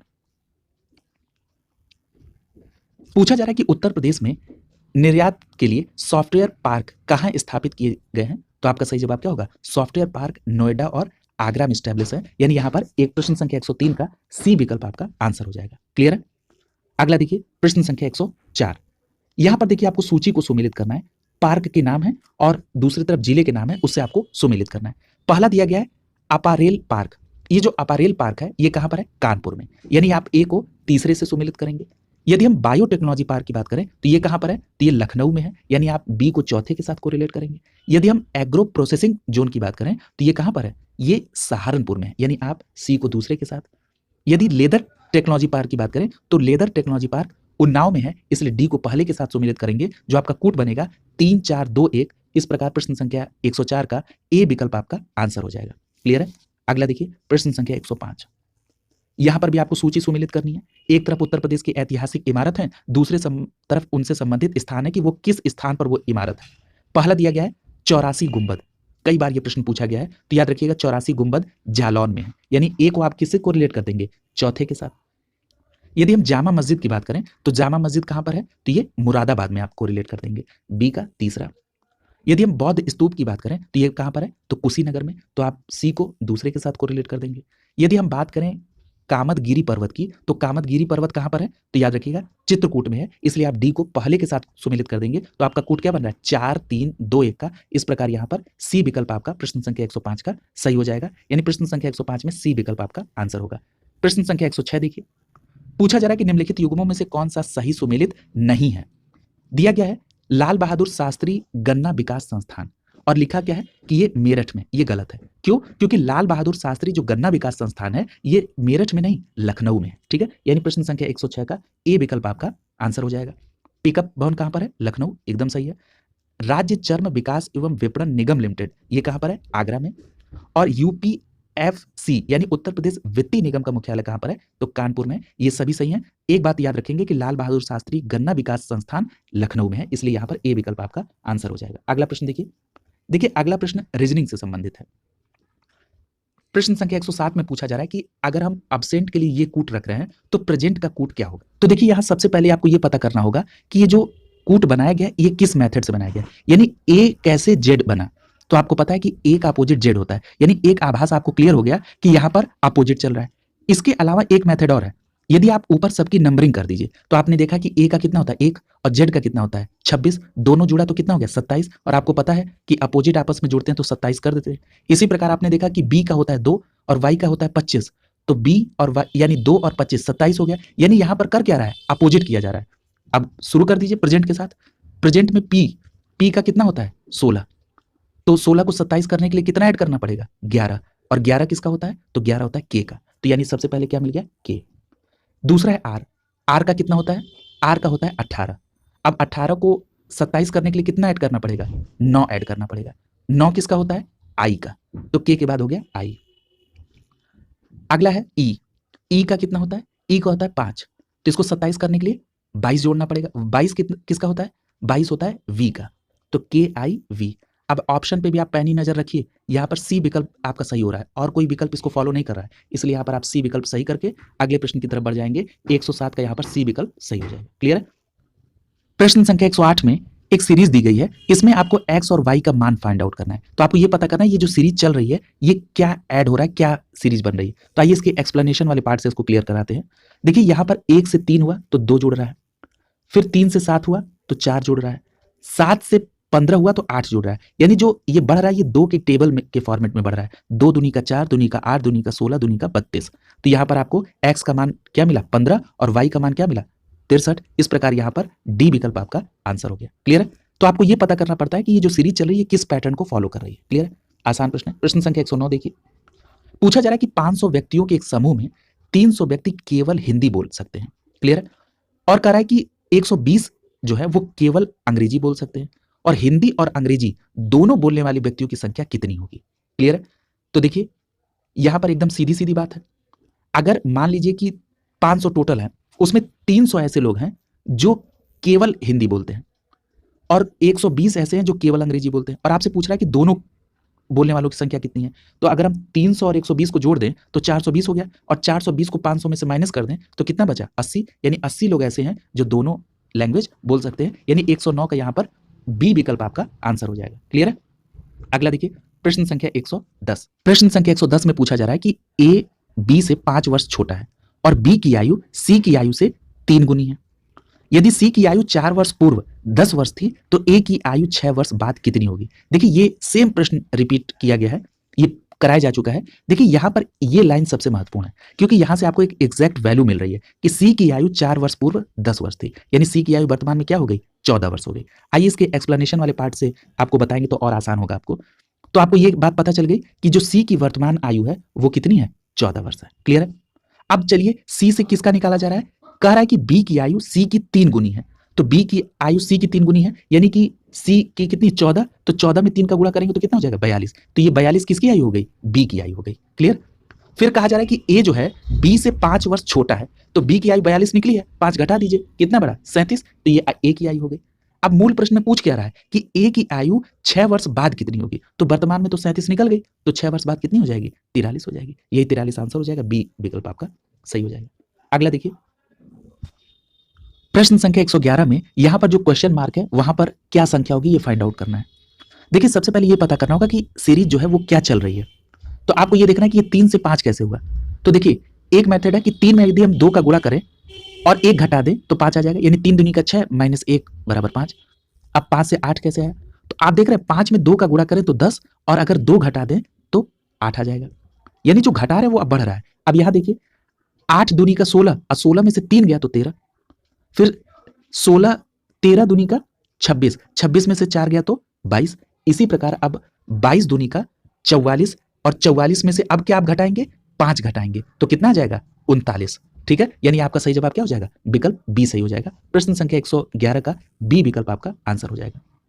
अगला देखिए प्रश्न संख्या 112, पूछा जा रहा है कि निम्नलिखित में से कौन सा अन्य शब्दों से भिन्न है। यहां पर पहला दिया है तार, फिर ईमेल, फैक्स और चौथा दिया है संदेश वाहक। देखिए संदेश वाहक से कोई बात बोलकर और डायरेक्ट वहां पहुंचवा रहे हैं आप, यहां पर बाकी में आप लिख के उसको भेज रहे हैं, यानी यहां पर डी विकल्प आपका सही हो जाएगा। ये 112 का डी जो है ये अन्य से डिफरेंट है। प्रश्न संख्या 113 में पूछा जा रहा है कि यदि किसी महीने की 7 तारीख रविवार के 2 दिन पहले पड़ती है तो महीने की 27 तारीख के बाद अगला दिन क्या होगा। क्लियर है, तो आप ये देखिए यहां पर सबसे पहले इसके एक्सप्लेनेशन, अच्छा एक्सप्लेनेशन पार्ट नहीं दिया गया है, आइए इसको एक्सप्लेन करते हैं। सबसे पहले देखिए पहला सेंटेंस क्या कर रहा है कि किसी महीने की 7 तारीख रविवार के 2 दिन पहले पड़ती है। क्लियर है, यानी 7 तारीख रविवार के 2 दिन पहले, तो रविवार के 2 दिन पहले कौन सा दिन पड़ेगा, एक दिन पहले शनिवार और दूसरे दिन पहले शुक्रवार, यानी 7 तारीख को आपका शुक्रवार पड़ रहा है। क्लियर है, आप देखिए 7 को शुक्र पड़ रहा है, तो अगर हम 7 और ऐड कर दें तो 14 को भी शुक्र हो गया, 14 में 7 ऐड कर दिए तो 21 आया, 21 को भी शुक्रवार हो गया, और अगर हम 21 में 7 ऐड कर दें तो 28 आया, 28 को भी क्या हुआ, शुक्रवार। और प्रश्न क्या पूछ रहा है, 27 तारीख के बाद अगला दिन क्या होगा, तो 28 ही है ना, तो 28 को क्या रहा है, शुक्रवार, यानी ए विकल्प यहाँ पर सही हो जाएगा। क्लियर है, यहाँ बी विकल्प दे रहा है लेकिन यहाँ पर ए विकल्प आपका आंसर आ रहा है। अगला देखिए प्रश्न संख्या 114, प्रश्न संख्या 114 में कह रहा है कि यदि किसी संख्या के 3/8 तथा 2/7 का योग 370 है तो वो संख्या क्या होगी। तो देखिए इस प्रकार के भी प्रश्न रिपीट हो चुके हैं, आपको करना क्या है, आपने उस संख्या को x मान लिया, अब ये कह रहा है कि उस संख्या का 3/8 यानी 3/8 में x का इंटू किया तो क्या गया 3x/8, उसके बाद आपने 2/7 को x से इंटू किया तो क्या गया 2x/7। इसको जब आपने सॉल्व किया तो क्या निकल के आया, x की वैल्यू आ गई 560 और यही आपका आंसर हो जाएगा 560। ठीक है, अगला देखिए प्रश्न संख्या 115, प्रश्न संख्या 115 में बोल रहा है कि कितने साधारण ब्याज की दर पर एक राशि 16 वर्षों में अपने की दोगुनी हो जाएगी। क्लियर है, तो देखिए साधारण ब्याज पर पूछ रहा है, तो साधारण ब्याज का रूल क्या होता है, मूलधन गुणे दर गुणे समय बटा में 100। अब देखिए यहां पर कोई एग्जैक्ट वैल्यू नहीं दी गई, इसलिए आप मान लीजिए मूलधन कितना मान लीजिए 100, दर आपसे पूछ रहा है कितने वर्षों में 16 वर्षों में, और बटा में 100, और ब्याज क्या हो जाएगा दोगुना हो जाएगा, यानी जो मूलधन 100 है ये अब 200 हो जाएगा, यानी ब्याज कितना लगा 100 लगा। ठीक, तो यहां पर आप 100 से 100 कट गया। क्लियर है, तो क्या हो गया, और आर जब वहां जाएगा तो आर बराबर क्या हो जाएगा 100 बटा में 16। ठीक, तो जब 100 बटा में 16 काटेंगे तो 4 चौको 16 और 25 चौको 100, यानी यहां पर 25 बटा में 4 आ गया, यानी 25 बटा में 4 आपका आंसर आएगा। तो यहां पर आपका आंसर क्या हो जाएगा, विकल्प बी सही हो जाएगा। 6 चौको 24 से 25 बटा में 4, यानी यहां पर विकल्प बी आपका आंसर हो जाएगा। क्लियर है, अगला देखिए प्रश्न संख्या 116, पूछ रहा है कि यदि किसी संख्या में 4 घटा दे तो वह उस संख्या के व्युत्क्रम के 21 गुना हो जाती है, तो वो संख्या क्या होगी। एक बार फिर प्रश्न रिपीट कर रहे हैं, यदि किसी संख्या में 4 घटा दे तो वह संख्या के व्युत्क्रम से 21 गुना हो जाती है, तो वो संख्या क्या होगी। अब देखिए ये प्रश्न बहुत आसान है, अब ये प्रश्न पढ़ने में तो लग रहा है कि बहुत टिपिकल है और आपको बहुत कैलकुलेशन करना पड़ेगा, लेकिन ये प्रश्न ऐसा है कि बिना पेन उठाए आप इसको सॉल्व कर सकते हैं। पूछिए कैसे, देखिए 21 गुना हो जाती है ना, यानी ऐसा कोई नंबर होगा जिसमें 21 जो है उसके पहाड़ी में आता होगा, यानी उसका जब आप टेबल पढ़ेंगे तो 21 से वो डिवाइड हो जाएगा। तो देखिए 10 21 को नहीं काट पाएगा, 9 21 को नहीं काट पाएगा, 8 21 को नहीं काट पाएगा, काटेगा कौन 7, यानी यहाँ पर आंसर क्या हो जाएगा सीधे सीधे 7, यानी 7 आंसर आ जाएगा। डी विकल्प यहाँ पर सही हो जाएगा, देख लीजिए डी विकल्प सही है। अब देखिए किया क्या है, पहले जरा इसका सॉल्यूशन देखिए, यहाँ पर देखिए खूब एक्स ओक्स माना गया है, ठीक है, यहाँ पर एक्स भी मानने की आवश्यकता नहीं है। आइए जरा इसको सॉल्व करते हैं। अब देखिए जैसे जैसे कहा जा रहा है वैसे करते जाइए। कह रहा है कि यदि किसी संख्या में से 4 घटा दे, तो मान लीजिए हम लोगों ने 7 तो निकाल लिया, अब इसी पर इसको इंप्लीमेंट करते हैं। तो चलिए 7 में से 4 घटा दिए तो क्या आ गया 3 आ गया। क्लियर, तो कह रहा है कि यदि किसी संख्या में से 4 घटा दे तो वह उस संख्या के व्युत्क्रम, यानी जो आएगा वह उस संख्या के व्युत्क्रम, यानी संख्या क्या है 7, तो ये संख्या 7 लिखिए, इसका व्युत्क्रम क्या होगा। देखिए जब आप 7 लिखते हैं तो ये 7 बटा में 1 होता है, क्योंकि 1 नहीं लिखा जाता है, क्योंकि बार बार 1 लिखना क्या, अगर 1 से हम 7 को डिवाइड करेंगे तभी 7 आएगा। अब इसके व्युत्क्रम को कहा जा रहा है, यानी अब आपको लिखना पड़ेगा 1 बटा में 7, इसका व्युत्क्रम यही हुआ संख्या का व्युत्क्रम। अब कह रहा है कि इसके व्युत्क्रम से 21 गुना, यानी अब इसमें 21 का गुणा कर दीजिए, तो कह रहा वो संख्या होगी, तो यानी 7 एकम 7, 7 7 7 21, यानी 3 बार गया, यानी वो संख्या ये 3 आ गया, यानी हमारी ये जो संख्या 7 आई थी ये बिल्कुल सही है। क्लियर है? अगला देखिए, बिल्कुल क्लियर है। देखिए इसमें एक्स भी मानना नहीं पड़ा आपको। देखिए इस प्रकार के प्रश्न, देखिए बहुत कम ही प्रश्नों में एक्स उक्स मानना पड़ता है। बिल्कुल ये सब बहुत साधारण प्रश्न होते हैं। एक भी प्रश्न आपका आरओ के एग्जाम में रीजनिंग और मैथ का गलत नहीं होना चाहिए, ये पूरा प्रयास करना है। देखिए जिस प्रश्न में आपको एक बार में दिक्कत हो उसको फिर से चलाइए, कीजिए, फिर उसको नोट डाउन करिए कॉपी पर, फिर उसको अपने से सॉल्व करिए। अगर किसी प्रश्न में आपको दिक्कत महसूस होती है, आपको कमेंट बॉक्स में ये लिखने में हेजिटेशन हो रहा है कि हम कैसे लिखें, लोगों को लगेगा कि हमको नहीं आ रहा है, आप मेल कर दीजिए हमको, मैं उसको पूरे प्रोसीजर में लिख के आपको उसका पूरा 1 बाय 1 एक एक लाइन लिख के और आपको सेंड कर दूंगा। मकसद एक है कि प्रश्न आपसे गलत नहीं होना चाहिए। क्लियर है? आइए प्रश्न संख्या 117 पूछ रहा है कि यदि 100 छात्रों में से 40 छात्र अंग्रेजी में अनुत्तीर्ण हो गए और 20 हिंदी में अनुत्तीर्ण हो गए और 12 छात्र ऐसे हैं जो अंग्रेजी और हिंदी दोनों में अनुत्तीर्ण हैं, तो दोनों विषयों में उत्तीर्ण छात्रों की संख्या क्या होगी? देखिए इस प्रकार के प्रश्न जो हैं वेन डायग्राम के द्वारा सॉल्व किए जाते हैं। देखिए इसमें आपको कुछ नहीं करना, मैं अभी आपको इसको बहुत साधारण तरीके से बता रहा हूँ। देखिए यहाँ पर जो आपको डेटा दिया गया है ना, ये भी अनुत्तीर्ण, ये भी अनुत्तीर्ण और ये भी अनुत्तीर्ण, यानी सब अनुत्तीर्ण से संबंधित है। तो आप एक सर्किल लीजिए, ये दूसरा सर्किल। अब ये जो पहला सर्किल है ये मान लीजिए इंग्लिश के लिए, ठीक, और ये किसके लिए है? हिंदी के लिए, यानी एक इंग्लिश के लिए और एक हो गया हिंदी के लिए। ठीक है, अब क्या कर रहा है कि 40 छात्र अंग्रेजी में अनुत्तीर्ण हो गए और जो कॉमन है वो 12 छात्र दोनों में है, यानी ये बीच वाले पोर्शन में 12 आ गया। अब देखिए 40 छात्र अंग्रेजी में अनुत्तीर्ण है, तो हो सकता है इस 40 में ऐसा भी हो जो हिंदी में भी अनुत्तीर्ण हो, तो केवल अंग्रेजी में अनुत्तीर्ण छात्रों की संख्या क्या होगी? यदि आप 40 में से 12 घटा देंगे तो जो वैल्यू आएगी वो केवल अंग्रेजी में अनुत्तीर्ण की आएगी। तो 40 में से जब 12 जाएगा तो कितना बचेगा? 40 में से 10 गया तो 30 और ये 28 आ गया, यानी 28 छात्र ऐसे हैं जो केवल अंग्रेजी में अनुत्तीर्ण है। अब देखिए हिंदी में अनुत्तीर्ण की संख्या कितनी है? 20। अगर केवल हिंदी की बात करें तो 20 में से जब 12 घटा देंगे तो बचेगा क्या? 8।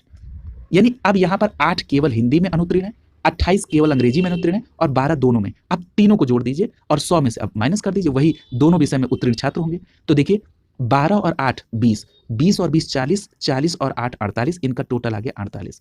जब आप 48 को 100 में से माइनस करेंगे तो कितना आएगा? 52 ही आएगा ना। तो इसका आंसर क्या आ गया? 52, यानी यहाँ पर बी विकल्प आपका सही हो गया। क्लियर है? यहाँ पर आंसर क्या आ जाएगा? बी विकल्प आपका सही हो जाएगा। क्लियर है? अगला देखिए प्रश्न संख्या 118। प्रश्न संख्या 118 देखिए, पूछा जा रहा है कि एक नाव जिसकी शांत जल में 6 किलोमीटर प्रति घंटा स्पीड है। क्लियर है? शांत जल है, ठीक है। दूसरा कह रहा है कि 1 किलोमीटर की दूरी नदी के प्रवाह के विरुद्ध अगर 15 मिनट में तय की जाती है तो नदी के प्रवाह की गति क्या है? देखिए पहली बार जो स्पीड दे रहा है वो तो शांत जल में दे रहा है, लेकिन दूसरी बात नदी के प्रवाह के विरुद्ध, यानी कि जब नाव जा रही है तो उसमें नदी का जो प्रवाह है वो उसको और धीमा कर रहा होगा ना। अब ये पूछ रहा है कि नदी का प्रवाह की गति क्या है? तो देखिए यहां पर 1 किलोमीटर 15 मिनट में जा रहा है। देखिए यहां पर 15 मिनट को आपको घंटा में तो करना पड़ेगा ना, तो अगर हम 15 को मिनट को अगर घंटा में करना चाहें तो क्या कर सकते हैं? या तो आप इसमें 60 का भाग दे दीजिए तो ये हो जाएगा घंटे में। अगर हम इस 15 मिनट को घंटा में बदलना चाहें तो आपको पता है कि 1 घंटे में 60 मिनट होता है, तो यानी अगर हम 15 में 4 का गुणा कर दें तो 60 हो जाएगा, यानी 1 घंटा हो जाएगा। तो यदि आप 15 में 4 का कर रहे हैं तो आपको 1 में भी 4 का करना पड़ेगा, तभी वैल्यू में कोई अंतर नहीं आएगा। ठीक, तो जब आपने 15 में 4 का किया, ऊपर भी 4 का किया, तो क्या रिजल्ट आ जाएगा? तो आ जाएगा 4/1। क्लियर है? तो क्या हो जाएगा? 1 घंटे में 4 किलोमीटर जाता है नदी के प्रवाह के विरुद्ध। क्लियर है? और शांत जल में 6 किलोमीटर प्रति घंटा। तो जो डिफरेंट हो रहा है वो किसके कारण हो रहा है? नदी के प्रवाह के विरोध के कारण। तो कितने का अंतर आ रहा है? दोनों अब 1-1 घंटा हो गया, यानी 6 और 4 का अंतर क्या हुआ? 2, यानी यहाँ पर 2 किलोमीटर प्रति घंटा नदी के प्रवाह की गति थी जो इसको पीछे कर रही थी। क्लियर है? कोई दिक्कत नहीं हुई होगी। अगला देखिए, ए विकल्प यहाँ सही होगा। देखिए आपको एक्स तो मानना ही नहीं है, ठीक है, एक्स मानने के लिए नहीं यहाँ बैठे। अगला देखिए प्रश्न संख्या 119 पूछ रहा है कि -1/343 की पावर -2/3 का मान क्या होगा? आइए इसके एक्सप्लेनेशन वाले पार्ट से इसको करते हैं। देखिए जरा, अगर कोई पावर माइनस में है तो इसका मतलब यहाँ पर अगर इस माइनस को हटाना हो तो इस वैल्यू को क्या कर दें? अपोजिट कर दें, व्युत्क्रम कर दें। तो यदि हमने यहाँ पर लिख दिया इसको ऐसे, यानी उसको उसका व्युत्क्रम कर दिया, तो यहाँ की वैल्यू क्या हो जाएगी? पॉजिटिव हो जाएगी। इतना तो क्लियर है।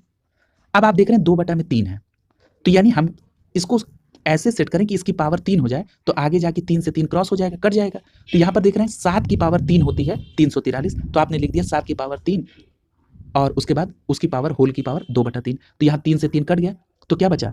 -7 की पावर 2। और जब -7 और -7 होगा तो ये माइनस माइनस प्लस हो जाएगा, तो ये हो गया प्लस और 7 सत्ते 49, यानी क्या आ गया 49 आंसर आ गया, अर्थात 49, यानी ए विकल्प यहाँ पर सही हो गया। क्लियर है? अगला देखिए, अब यहाँ से करंट का प्रश्न स्टार्ट हो रहा है। पूछा जा रहा है कि प्रेस काउंसिल ऑफ इंडिया के अध्यक्ष कौन थे। ठीक है, तो जरा करंट डेटा इसका देख लीजिए कि वर्तमान समय में प्रेस काउंसिल ऑफ इंडिया के अध्यक्ष कौन है। तो आपका सही जवाब क्या हो जाएगा, वर्तमान में इसके अध्यक्ष न्यायमूर्ति श्रीमती रंजना प्रकाश देसाई है। ठीक है, यानी इस फैक्ट को आप याद रखेंगे। प्रश्न संख्या 121 में पूछा जा रहा है कि भारत के स्पर्धा आयोग के अध्यक्ष कौन है। तो देखिए करंट का डेटा आपको देखना है, तो इसके वर्तमान में जो अध्यक्ष है वो अशोक कुमार गुप्ता है। देखिए इसमें अगर कोई नाम परिवर्तन हुआ होगा तो आपको जो करंट की मैगजीन कवर कराई जा रही है उसमें इसको कवर करा दिया जाएगा। ठीक है, तो यहाँ पर आपका अशोक कुमार गुप्ता आपको नाम याद रखना है, भारत के स्पर्धा आयोग के अध्यक्ष। ये भी देखिए पुराना डेटा है। ठीक है, तो यहाँ पर क्या पूछा जा रहा है कि 2010-11 के निम्नलिखित देशों में भारत के निर्यात का शीर्षक, तो ये आप पढ़ भी चुके हैं कि सबसे ज्यादा 2021-22 में जो निर्यात हुआ है वो कहाँ हुआ है, अमेरिका में। क्लियर है? और आयात कहाँ से हुआ है सबसे ज्यादा, तो चीन से। ठीक है, अगला देखिए प्रश्न संख्या 123 पूछा जा रहा है कि 2010-11 में भारत से माल और सेवा का निर्यात भारत की जीडीपी का कितना प्रतिशत है। तो इसका जरा करंट डेटा देख लीजिए कि 2021-22 में इसका प्रतिशत 21.4% है। ठीक है, तो ये डेटा आपको याद रखना है। अगला देखिए प्रश्न संख्या 124 पूछा जा रहा है India from Curzon to Nehru and after के लेखक कौन है। तो आपका सही जवाब क्या होगा, दुर्गा दास। यानी यहां पर प्रश्न संख्या 124 का ए विकल्प सही हो जाएगा। India from Curzon to Nehru and after के लेखक हैं दुर्गा दास। प्रश्न संख्या 124 का ए विकल्प यहां पर सही हो जाएगा। विश्व का नवीनतम राष्ट्र पूछा जा रहा है, तो ये उस समय का करंट में ऐड हुआ था। हरिकेन इरेना किस देश में अतिशय क्षति पहुंचाती थी। तो यहाँ पर आपका सही जवाब क्या होगा, हरिकेन कहाँ, संयुक्त राज्य अमेरिका में। यानी यहाँ पर डी विकल्प आपका आंसर हो जाएगा। ये आपने कई बार पढ़ा भी है और आपको पता है कि जो हरिकेन चक्रवात है ये कैसा है, उष्णकटिबंधीय चक्रवात है। तो इस बात को आप याद रखेंगे। और इसकी उत्पत्ति कहाँ पर होती है, तो याद रखिएगा इसकी उत्पत्ति अटलांटिक बेसिन में होती है। क्लियर है? अगला देखिए लंदन ओलंपिक में पूछा जा रहा है, तो जरा करंट का डेटा देख लीजिए। ये पुराना ही डेटा है, आगे बढ़िए। 2011 का नोबेल मैंने कवर करा दिया है, 2022 के नोबेल को कवर कराया जा चुका है। ठीक है, मैं यहाँ पर एक बार रोक ले रहा हूँ, आप पॉज करके एक बार फिर से रिवाइड कर सकते हैं। ठीक है, मैं फिर से रिपीट नहीं कर रहा हूँ। क्लियर है? अगला देखिए प्रश्न संख्या 129 पूछ रहा है कि निम्नलिखित में से किसने अप्रैल 2012 में एशियन बिलियर्ड्स चैंपियन का खिताब जीता था। तो ये देखिए पुराना डेटा है, इसका नया डेटा आपको देखना होगा। याद रखिएगा 2022 में पंकज अडवाणी ने एशियन बिलियर्ड चैंपियन का खिताब जीता है। ठीक है, तो याद रखेंगे और ये उनका 8वां खिताब है। ठीक है, तो ये करंट के डेटा को आप याद रखेंगे। अगला देखिए ये पुराना ही है। अगला ये भी डेटा पुराना है। शीतकालीन ओलंपिक की मेजबानी, इसके संबंध में जरा नया डेटा देखिए। ये जो 24वां शीतकालीन ओलंपिक है ये 2022 में बीजिंग में आयोजित हुआ। ठीक, और इसमें शीर्ष पदक विजेता कौन है, प्राप्तकर्ता, तो याद रखिएगा ऑस्ट्रेलिया, ऑस्ट्रिया और बेलारूस। यानी जो शीतकालीन ओलंपिक 2022 जो कि 24वां शीतकालीन ओलंपिक है, इसमें शीर्ष पदक प्राप्त करने वाले देश कौन है, ऑस्ट्रेलिया, ऑस्ट्रिया और बेलारूस। याद रखेंगे। अगला है यहाँ पर आपको चतुर्थ ब्रिक्स के बारे में पूछा जा रहा है, तो ये तो पुराना है, इसका नया डेटा देखते हैं। यहां पर याद रखिएगा कि 2022 में जो 14वां ब्रिक्स शिखर सम्मेलन हुआ उसकी अध्यक्षता किसने की थी, चीन ने। ठीक है, और एक बात और याद रखिएगा, जून में टोक्यो में जो ओलंपिक हुआ उसमें भारत की मैरीकॉम और मनप्रीत सिंह ने उद्घाटन समारोह में ध्वजवाहक रही है और बजरंग पुनिया समापन समारोह में भारत की तरफ से ध्वजवाहक रहे। इन दोनों फैक्ट को आप याद रखेंगे। अगला देखिए प्रश्न संख्या 134, ये पुराना डेटा है, इसको स्किप करते हैं। प्रश्न संख्या 135 यहां पर पूछा जा रहा है कौन सा कथन सही नहीं है। क्लियर है? तो यहां पर देखिए जरा पूछ रहा है कि दूसरा स्टेटमेंट जरा देखिए, क्षेत्रफल के आधार पर दमन और दीव सबसे छोटा संघ राज्य क्षेत्र है। तो 2011 की जनगणना के अनुसार लक्षद्वीप क्षेत्रफल में सबसे छोटा संघ राज्य क्षेत्र है, इसलिए यहां पर बी विकल्प सही हो जाएगा। ठीक है, और ए विकल्प सही है क्योंकि बहुचर्चित गॉड पार्टिकल हिग्स बोसान है, तो ये बात बिल्कुल सही है। ठीक है, तो यहां पर आपको, और बाकी तो पुराना है, लेकिन यहां पर बी विकल्प सही हो जाएगा क्योंकि ये आपके जनगणना और नगरीकरण से संबंधित प्रश्न है। ये भी पुराना प्रश्न है। अगला देखिए, यहां पर एक बात और याद रखिएगा कि यदि हम 2022 के अंतर्राष्ट्रीय वृद्धजन दिवस की बात करें तो इसका थीम क्या था, the resilience and contribution of older women. ठीक है, ये अंतर्राष्ट्रीय वृद्धजन दिवस 2022 की थीम थी और ये वृद्धजन दिवस कब मनाया जाता है, तो ये 1 अक्टूबर को मनाया जाता है। क्लियर है? अगला है एडम सेतु शुरू होता है तो कहां से, तो याद रखिएगा जो एडम सेतु है ये धनुषकोडी से शुरू होता है। यहां पर ए विकल्प आपका आंसर हो जाएगा। यहां पर एक बात याद रखिएगा ये जो सेतु समुद्रम शिप चैनल प्रोजेक्ट है, ये भारत सरकार के द्वारा अनुमोदित परियोजना है, पहली बात। दूसरी बात, हिंदू पौराणिक मान्यताओं के अनुसार ये राम सेतु है और इस्लामिक मान्यताओं के अनुसार ये आदम ब्रिज यानी एडम ब्रिज है, जो कि प्रश्न में पूछा गया। और ये शुरू कहां से होता है? तो याद रखिएगा, ये शुरू होता है धनुष कोडी से। क्लियर? इतना फैक्ट आप यहां पर याद रखेंगे। अगला प्रश्न विविध से संबंधित है।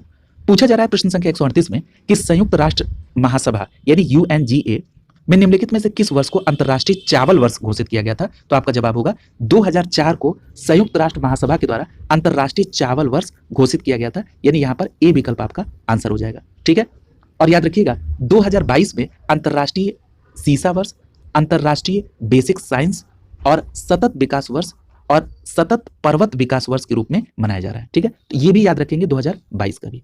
ठीक है, अगला देखिए प्रश्न संख्या 139। पूछा जा रहा है कि जब भारत को विदेशी बैंकों में सोना रखना पड़ा था तो उस समय भारत के प्रधानमंत्री कौन थे? तो याद रखिएगा, जब भारत को विदेशी बैंकों में सोना रखना पड़ा था तो उस समय भारत के प्रधानमंत्री चंद्रशेखर जी थे। यहां पर डी विकल्प आपका सही हो जाएगा, प्रश्न संख्या 139 का डी विकल्प। अगला देखिए प्रश्न संख्या 140। यहां पर ऐतिहासिक स्थल है और राज्यों के नाम है, आपको कूट सुमेलित करना है। पहला दिया गया भीमबेटका, तो भीमबेटका कहां पर है? तो आप सभी को पता है कि भीमबेटका मध्य प्रदेश में है, इसलिए आप ए को दूसरे के साथ कोरिलेट करेंगे। यदि हम सोर टेम्पल की बात करें तो सोर टेम्पल कहां पर है? तमिलनाडु में है, इसलिए आप बी को तीसरे के साथ कोरिलेट करेंगे। हम्पी कहां पर है? कर्नाटक में, इसलिए आप सी को चौथे के साथ कोरिलेट करेंगे। और मानस कहां पर है? असम में है, इसलिए आप डी को पहले के साथ कोरिलेट करेंगे और आपका जो सही कूट बनेगा वो 2 3 4 1 2 3 4 1 है। तो यहां पर आपका बी विकल्प सही हो जाएगा, 2 3 4 1। प्रश्न संख्या 140 का बी विकल्प यहां पर सही हो जाएगा। इस प्रकार ये जो 2010 में विशेष प्रारंभिक परीक्षा संपन्न हुई थी, उसके प्रश्न पत्र में जो 140 प्रश्न थे उसकी विस्तृत व्याख्या यहां पर कराकर इस प्रश्न पत्र को कंप्लीट करा दिया गया है। अगली क्लास में नए प्रश्न पत्र के साथ मुलाकात होगी। शुभकामनाओं के साथ आप सभी का बहुत बहुत धन्यवाद।